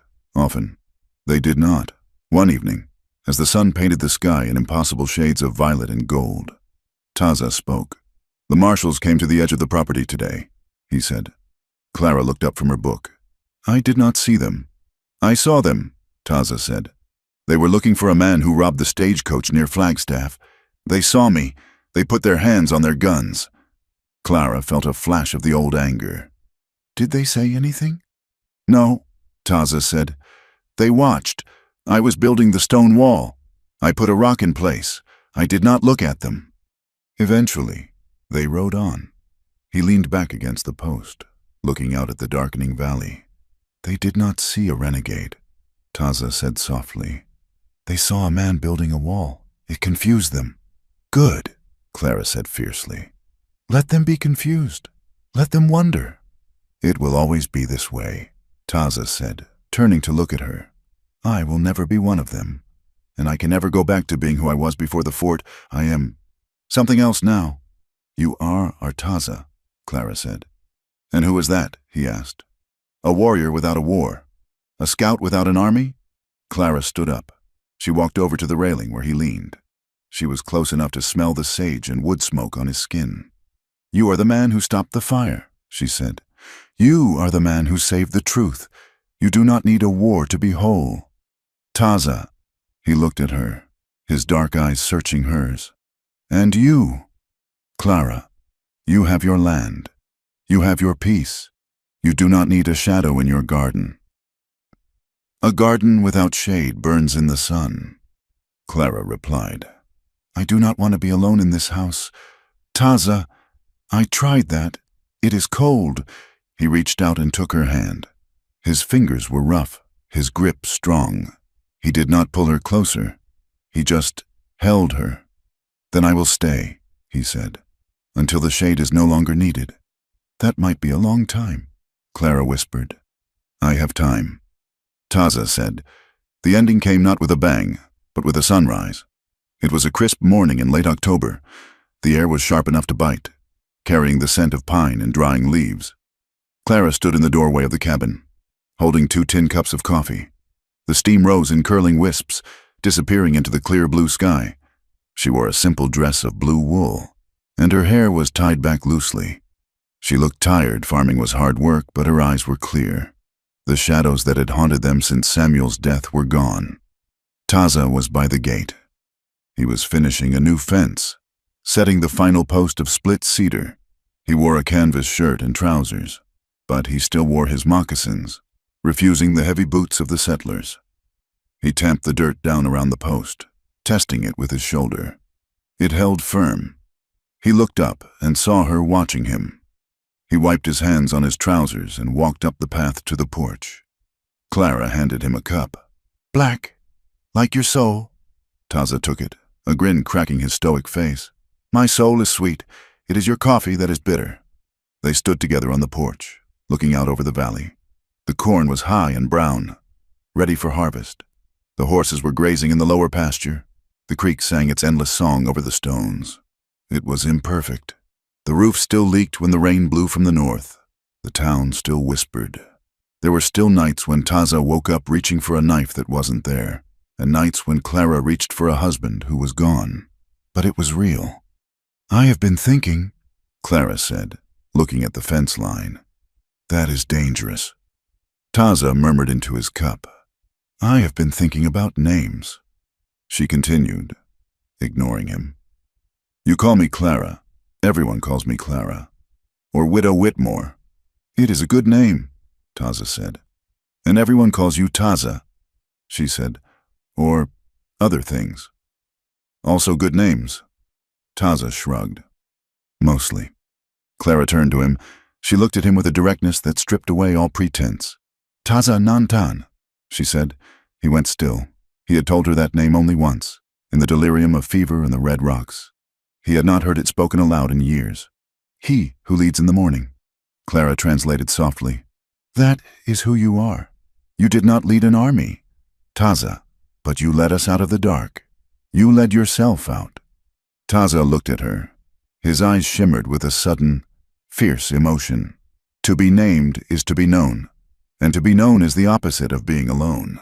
He set his cup down on the railing. He turned fully toward her. "Clara," he said.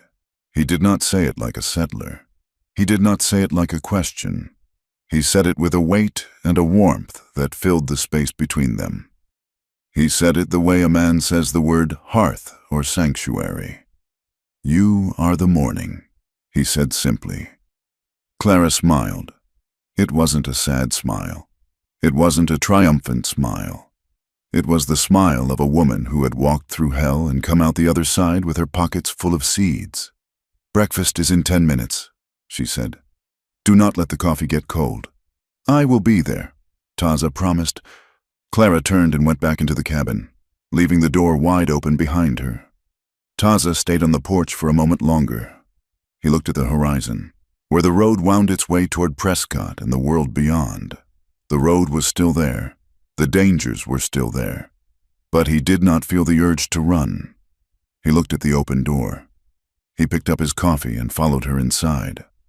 The wind blew through the valley, rustling the cornstalks. A hawk circled overhead, crying out once before diving toward the mesa. The sun climbed higher, bathing the little cabin in light. It was a good day to be alive.